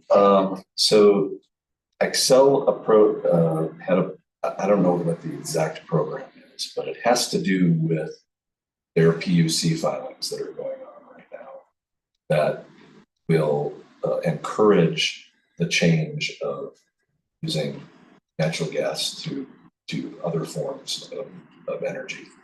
And so we applied to be a pilot program. They told us, in correspondence that we were one of two places in the state that they wanted to work with. We have written back and said, great, let's start when you want to start. That's as far as it's gone. I'm not saying that it's nefarious. I'm just saying that's as far as we are right now. Okay, so then with that, then what do you know about cost? It's nothing. Absolutely Excel nothing. Doing. I don't think. I can tell you 2 data points that we do. The test borehole that they did in Canada for this was between $12 and $15 million. And I get it. The test Considering our capital this projects. at CU Boulder has a lot more financing, and we do talk a lot about the different ways you can get financing to offset the cost of this in the plan. So literally the first page of where the plan starts talking about the specifics. Hunt down the page number for you, but it goes into all of the DOE programs, the city, the state programs, the Excel rebate programs, and other ways that you can soften the financial blow of doing this. And I can say that CU Boulder is also working with the same company that did this up in Canada for that between 12 and 15 million.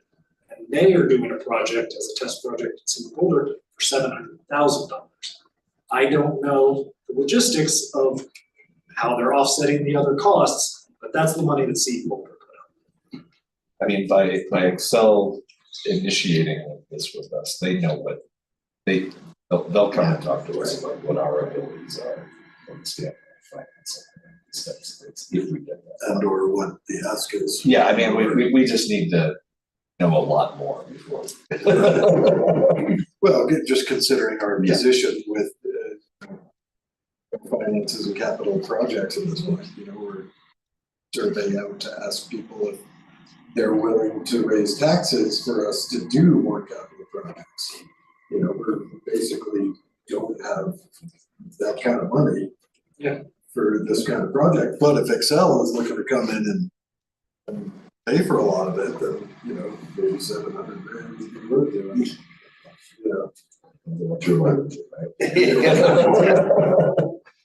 That's the case. Anybody else have any questions? You definitely have a question that didn't come out. It was a question about tariff rebate. I looked at the website and it said that there were no more rebates available for the year. I don't know. Ask Heather. I don't think that's true. Okay. I really appreciate this. I think this is awesome. Really great things to think about. Yeah, there's a lot of work. What's the next step with this? So the next step, we're hoping to get some feedback, your thoughts on the plan. Come back with a final plan for adoption. I mentioned there's a first reading, second reading, just one reading, just a resolution. So we would get a resolution, and with that, ideally start doing the work. I think that's the next thing. And this huge projects like geothermal, I think it's really hard to imagine doing the whole thing, but let's get started on something so we can learn. And the plan outlines a phased approach that I think is really smart for a town like Frisco to start learning pilot projects. Does this make sense? Do we like it? The finances is good. Are there rebates around that could help us? So I would say with this, especially with geothermal, it's start getting ourselves into that world, having those conversations. We've been trying to do, voltaics on our buildings and, you know, we've got the car chargers and all that, you know, but a lot more to do. Well, for example, you're gonna have a contract in front of you, and contemplating some financing around the Kent Street, but what's the? No. Energy audit? Our energy audit, yeah. So that all contributes to. Yes, the energy audit, a the great thing. project that aligns with this plan. I think it applies to all of our buildings, where you're gonna see potential upgrades. I'm not sure when is that coming to council, but it'll be soon, I think, the contract. And a lot of those have heat pumps, talking about photovoltaics, efficiency.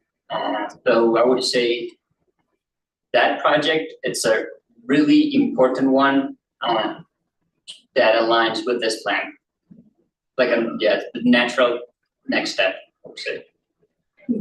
Energy audits and what we were talking about, the retro commissioning. If you were looking at Venn diagram overlap of how much those two are alike, it'd almost be one circle. There are differences, and I could bore you with them.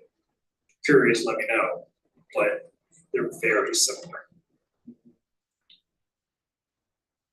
Just a quick legal/political point for everyone. Everyone's probably aware of the state statute and the trials and tribulations the city of Boulder went through in establishing their own electrical, or their desire to establish their own electric utility. State statute says the same thing about the establishment of geothermal heating and cooling systems for distribution by a municipality, not without a vote. There are municipalities actively right now in this state working to change that statute to remove geothermal heating systems from the requirement of a vote before a municipality can engage in it. If you get a chance to talk to your state representatives, bend their ear on it.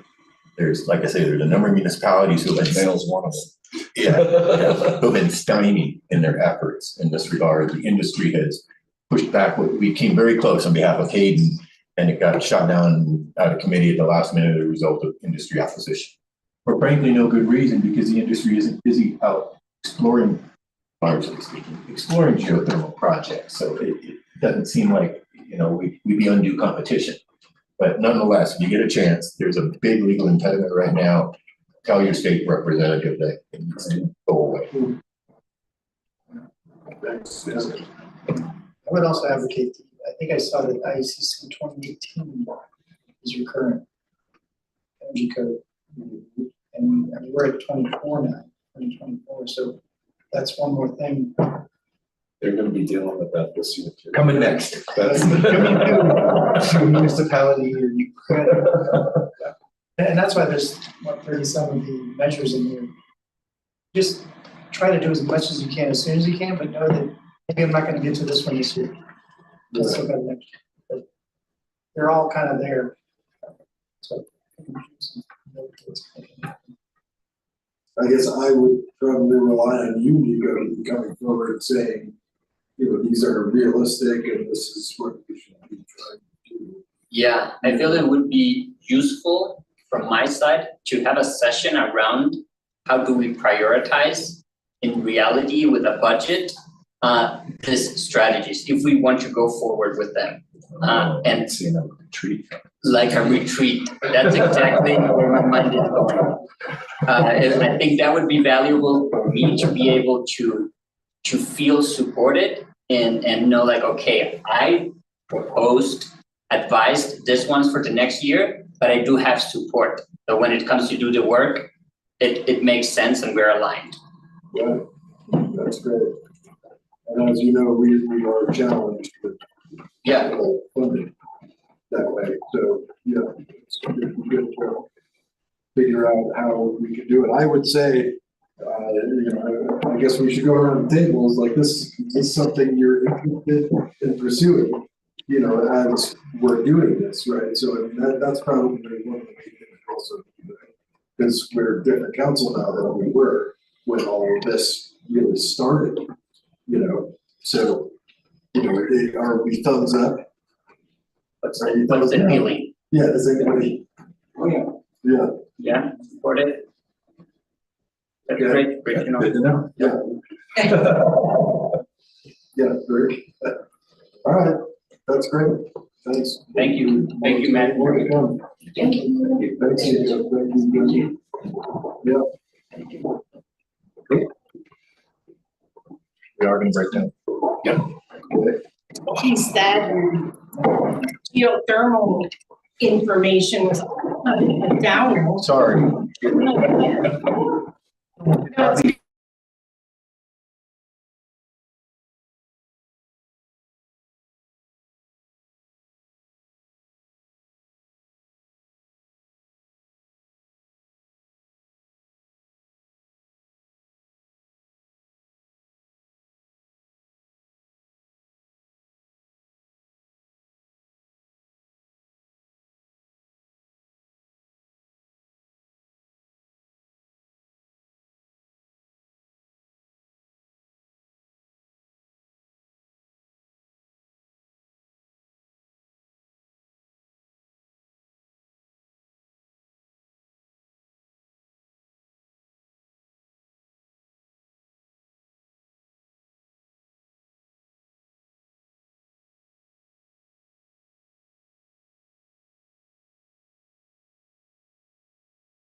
Stacy, let me know, and then when Annie gets back, we'll get rolling.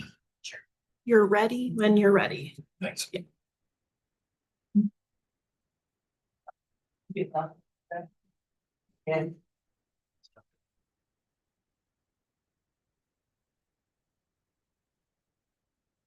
All right, you're good, man.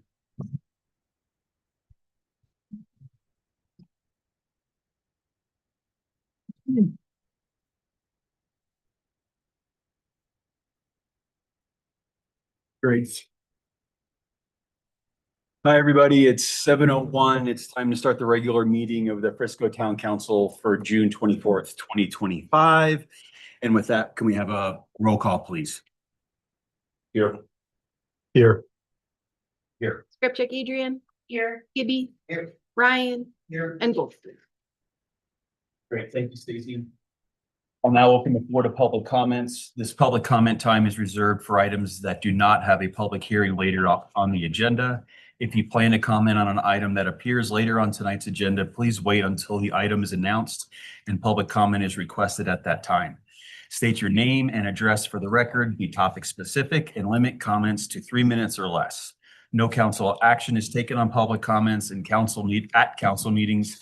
Council takes public comments under advisement, and if a council and/or staff response is deemed necessary or appropriate, the individual making the comment will receive a formal response from the town at a later date. It is recommended to sign in at the welcome table at each meeting if providing in-person public comment and include contact information for follow-up. With that, we'll open up the room to any public comments.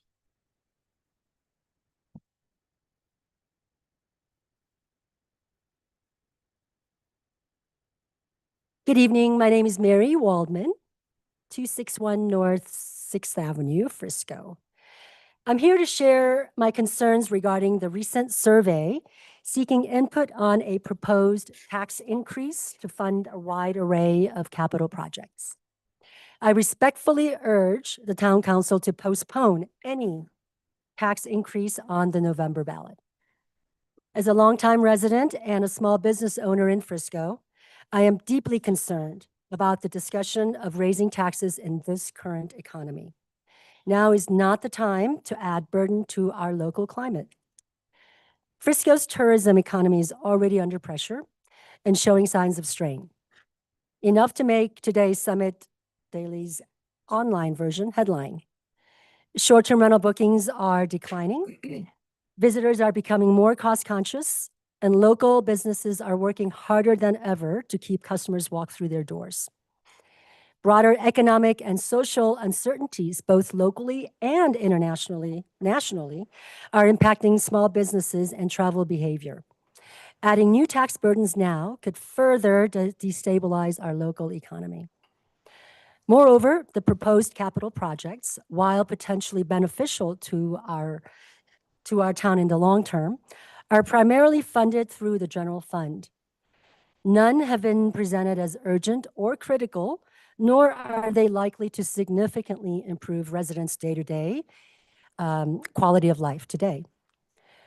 Frisco should prioritize using its existing general fund, sourced from sales tax, lodging tax, and other funding to meet the current needs of our community. Tax increases should be the last resort, not a first step. Before asking residents to pay more at the registers or risking damage to our tourism-based economy with a steep lodging tax, I urge the town council to conduct a thorough evaluation of how current revenues are being spent. Please do not move forward with placing any tax increase on the ballot during this time of economic uncertainty. Thank you. Great, thank you. Thank you, Mary. Any other public comment in the room? Come on up. Not really good at this, I'm just gonna like shoot that, okay? So the thing is that my. Just give us your name and address, Sorry. please. 48 Meridian Loop, I know you guys, yeah, sorry. Thank you. Anyway, so I'm really worried about my clients. And it was just Blue River and Silverthorne last year, and now my second homeowners and people who are trying to make ends meet can't because their taxes doubled. And I sent you a letter. Did you guys get the letter? Mhm. Okay, so I don't need to go over the numbers.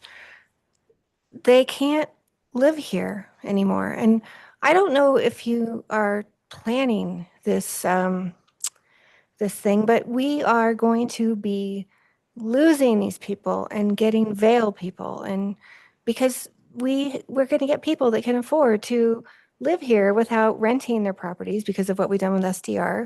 We're going to be getting people who can do what my clients can't do.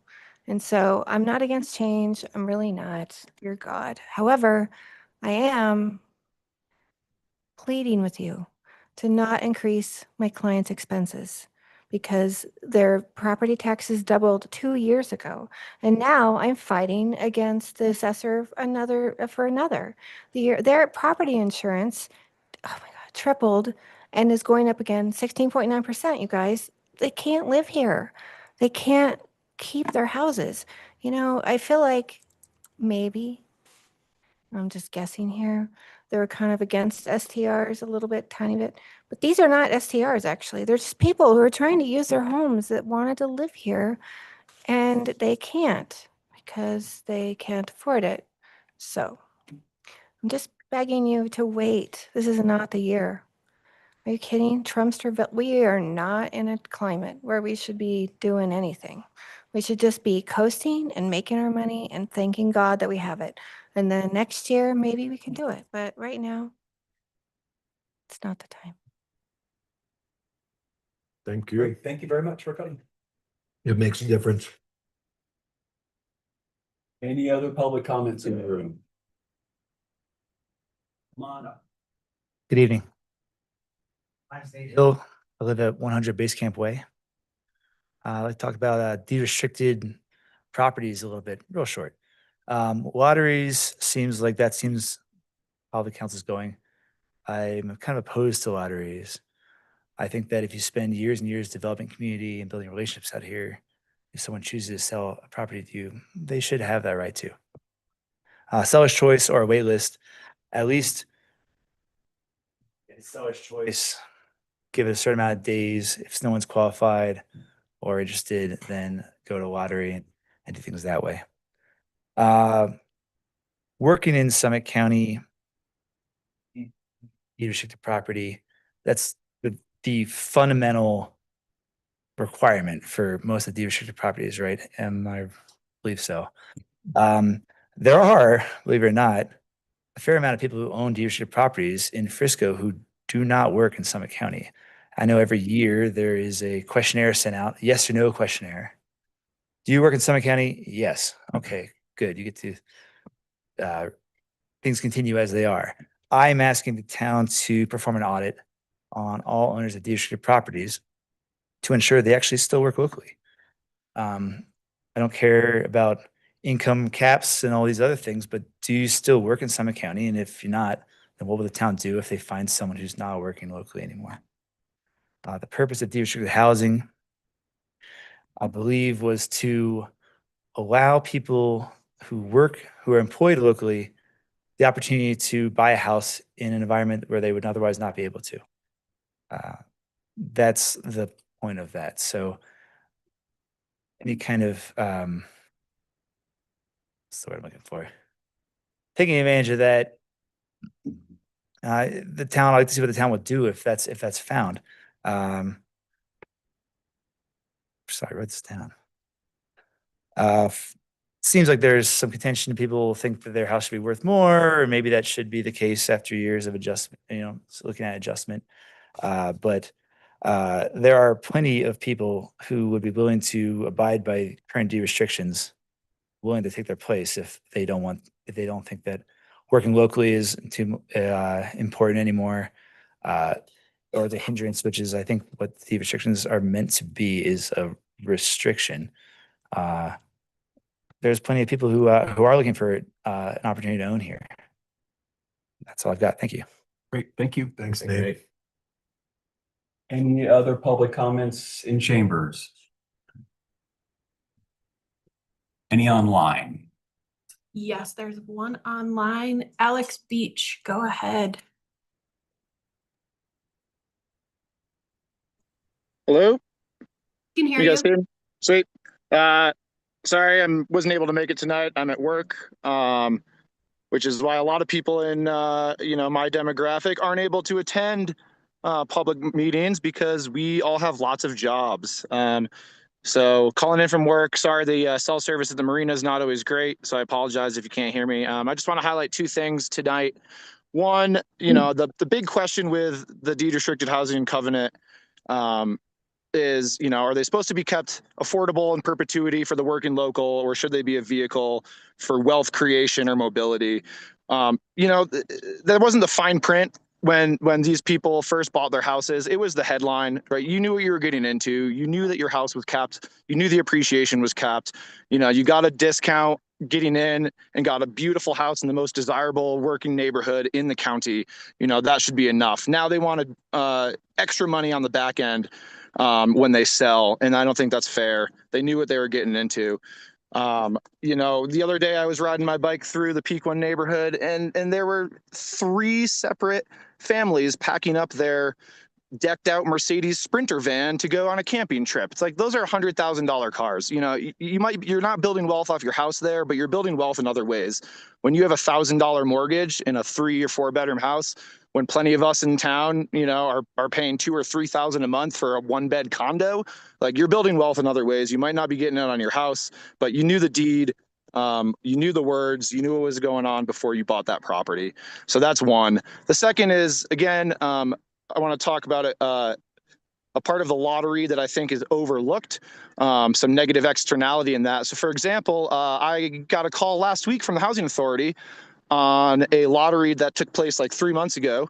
And I was, 10th or 12th or somewhere down there. And all the people in front of me didn't go under contract, and it got down to me, which is great.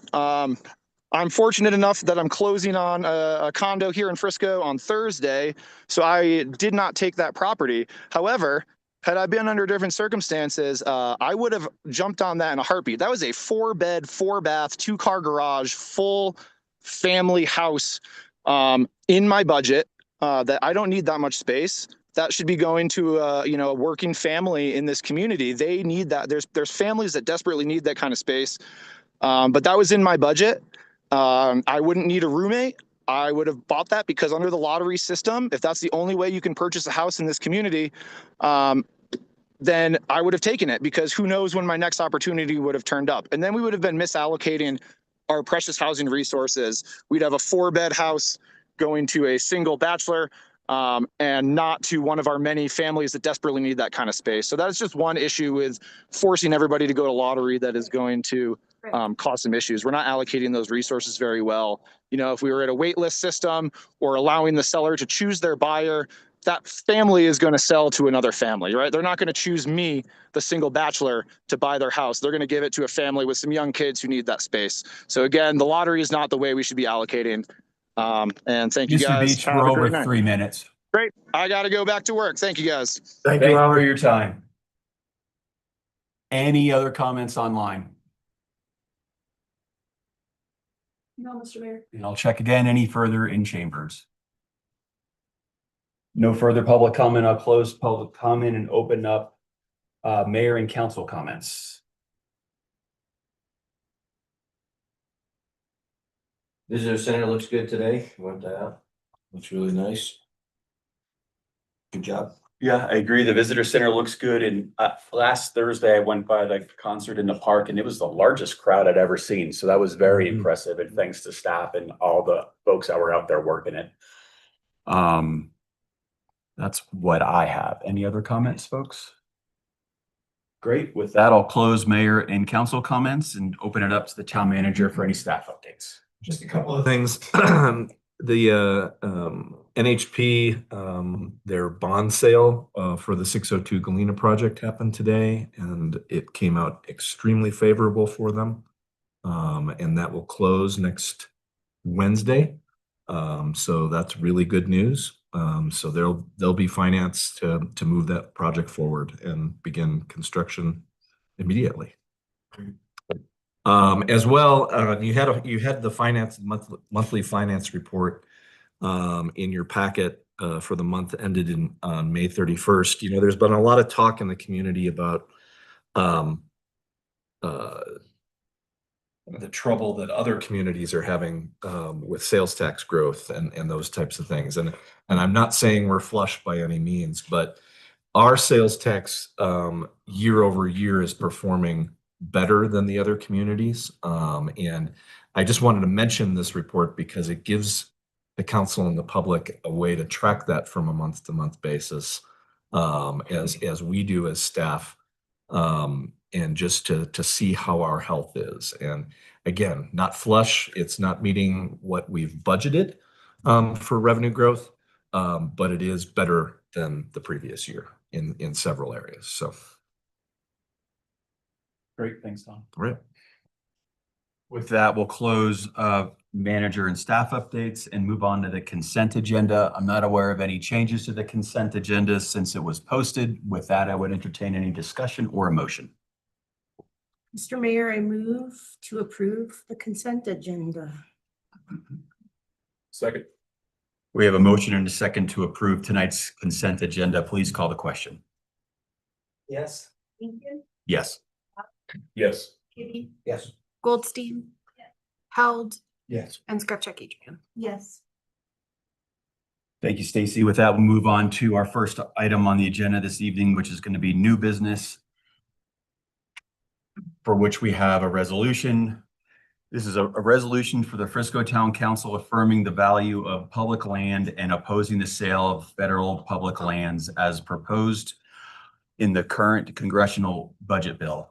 Whereas the town of Frisco and its community members depend deeply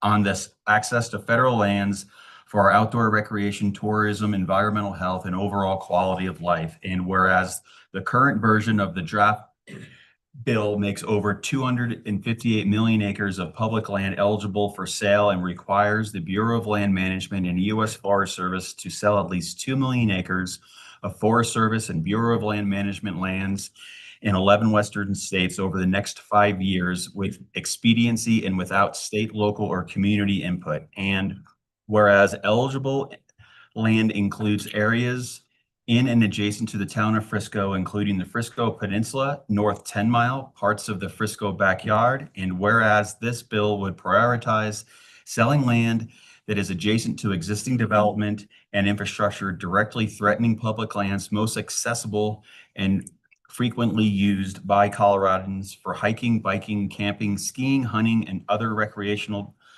traditional uses. And whereas the town of Frisco recognizes that public lands are shared national treasures and a critical part of Frisco, Colorado's identity, economy, way of life, and heritage, offering a place for all Americans, regardless of income or background, to connect with nature and enjoy the outdoors. And whereas the proposed budget does not require land sales to result in affordable housing and may result in private development incompatible with longstanding community values, environmental stewardship, and access to public lands. And whereas broad bipartisan opposition to this provision has emerged among Colorado residents, conservation groups, businesses, members of Congress due to its potential for irreversible loss of public land and a way of life that makes the West so unique. And whereas the town of Frisco is committed to safeguarding public lands for future generations, ensuring they remain publicly owned, properly managed, and accessible to all. Now, therefore, be it resolved by the Town Council of Frisco, of the town of Frisco, Colorado, that opposition to the public land sales, the town of Frisco strongly opposes inclusion of public land sale provisions in the current congressional budget bill or any future legislation that would result in the sale of federal public lands in Colorado and across the West. To support the responsible land stewardship, the town urges Congress to promote policies and strengthen public and land stewardship involvement, access for all, and support local economies through sustainable outdoor recreational and conservation rather than privatization. 3, call for transparency and local input. The town demands that the federal legislation affecting public lands include meaningful state, local government, and community involvement, transparent criteria, and clear safeguards to protect public interests. 4, distribution of resolution. A copy of this resolution shall be sent to the Colorado Congressional Delegation, the Governor of Colorado, the U.S. Secretary of Interior, and the Director of the Bureau of Land Management. Introduced, read, and adopted upon vote by the Town Council for the Town of Frisco, Colorado, this June 24th, 2024. And with that, I'll open it up for discussion. 2025. 2025, what did I say, 24? Yeah, Thanks. That's okay. Open it up for discussion amongst the group or any questions. I believe Thad would be our guy if we had anything in particular. If there are no further discussions or questions, I would entertain a motion. Mr. Mayor, I actually do have a comment. Please. Get this over here, make sure it's on the record. You know, this comes up every decade or so, and I get where it comes from. The idea that, you know, some things could be put in the public, you know, in private hands to better run them, maybe run them at a profit. I get the Hayekian argument. I get the Milton Friedman argument. I just want to say, as someone who also believes in markets and an open society, that if you, my libertarian friends, my Republican friends, my Democrat friends, if you are for this, you need to channel your inner Theodore Roosevelt and stand by the fact that these lands belong to the public forever, not by the whim of Congress, whoever's running it. And that's my statement, Mr. Mayor. Great, thank you. I'll put this back. Okay. Any further discussion or comments? Mr. Mayor, I move that we approve resolution 25-25. Do we need to open it to public comment? We do. Yep. Oh, we sure do. Thank you. With that, let's open it up to public comment. Thank you, Robin. Any public comment in chambers? Any public comment online? Mr. Mayor. With that, I'll close public comment and come back to council for any further discussion or a motion. Mr. Mayor, I move that we approve resolution 25-25. I second that. Great. We have a motion and a second for resolution 25-25. Please call the question. Yes. Oh. Yes. Yes. Inkin, Yes. Allen, Yes. Kibbe, Yes. Goldstein. Thank you, Stacy. With that, we're going to move on to agenda item number 2, which is going to be old business, second reading of ordinance 25-10, an ordinance approving an amended and restated assignment and subordination of construction contract in connection with the loan from the town approved for the development of an affordable housing project at 602 Galena Street pursuant to the second amended and restated development agreement between the town of Frisco, the Frisco Community Housing Development Authority, and the NHP Foundation and the NHPF Galena LLC. And with that, we're going to turn it over to Thad. Thank you, Mr. Mayor. This ordinance was approved on first reading by all members present. This is a document that is similar, but an amendment and restatement to an agreement that was previously approved by the town in connection with its approval of a loan from the town to NHP of $8.1 million for the 602 Galena project. Both parties are in agreement with the proposed changes. This is a document that is ultimately protective of the town in the event of a default on the loan. If its terms were met, it would put the town in the shoes of NHP on a default under the loan so that we could deal directly with the construction contractor, assuming that the project had not been completed. With that, I'm happy to answer any questions. Thank you, Thad. Any further questions or clarity from Thad? Seeing none, I'm going to open it up to public comment. Any public comment in chambers? Any public comment online? Great. With that, I'm going to close public comment and bring it back to council for any further discussion or motion. Mr. Mayor, I'll make a motion to approve the second reading of ordinance 25-. Second. That's all right. That was pretty close. We have a Elizabeth. motion and a second to approve ordinance 25-10. Please call the question. Adrian? Yes. Al? Yes. Ryan? Yes. Incan? Yes. Alan? Yes. And Kitty? Yes. Thank you, Stacy. With that, we're gonna move on to agenda item number 3. I'll now entertain a motion and second to enter executive session. With whomever is making the motion could please read the entire motion to enter into executive session. And with that, we have Mayor Pro Tem. Yeah, Mr. Mayor, I move to enter an executive session pursuant to section 24-6-402 (4) CRS to receive legal advice on specific legal questions related to litigation known as Town of Frisco versus MW Golden Constructors et al. And pursuant to section 24-6-402 (4) E CRS to determine positions relative to matters that may be subject to negotiation and to instruct negotiators in preparation for mediation in said litigation. Second. Great. We have a motion and a second to enter executive session. With that, please call the question. Yes. Goldstein? Scripcheck Adrian? Yes. Al? Yes. Ryan? Yes. Incan?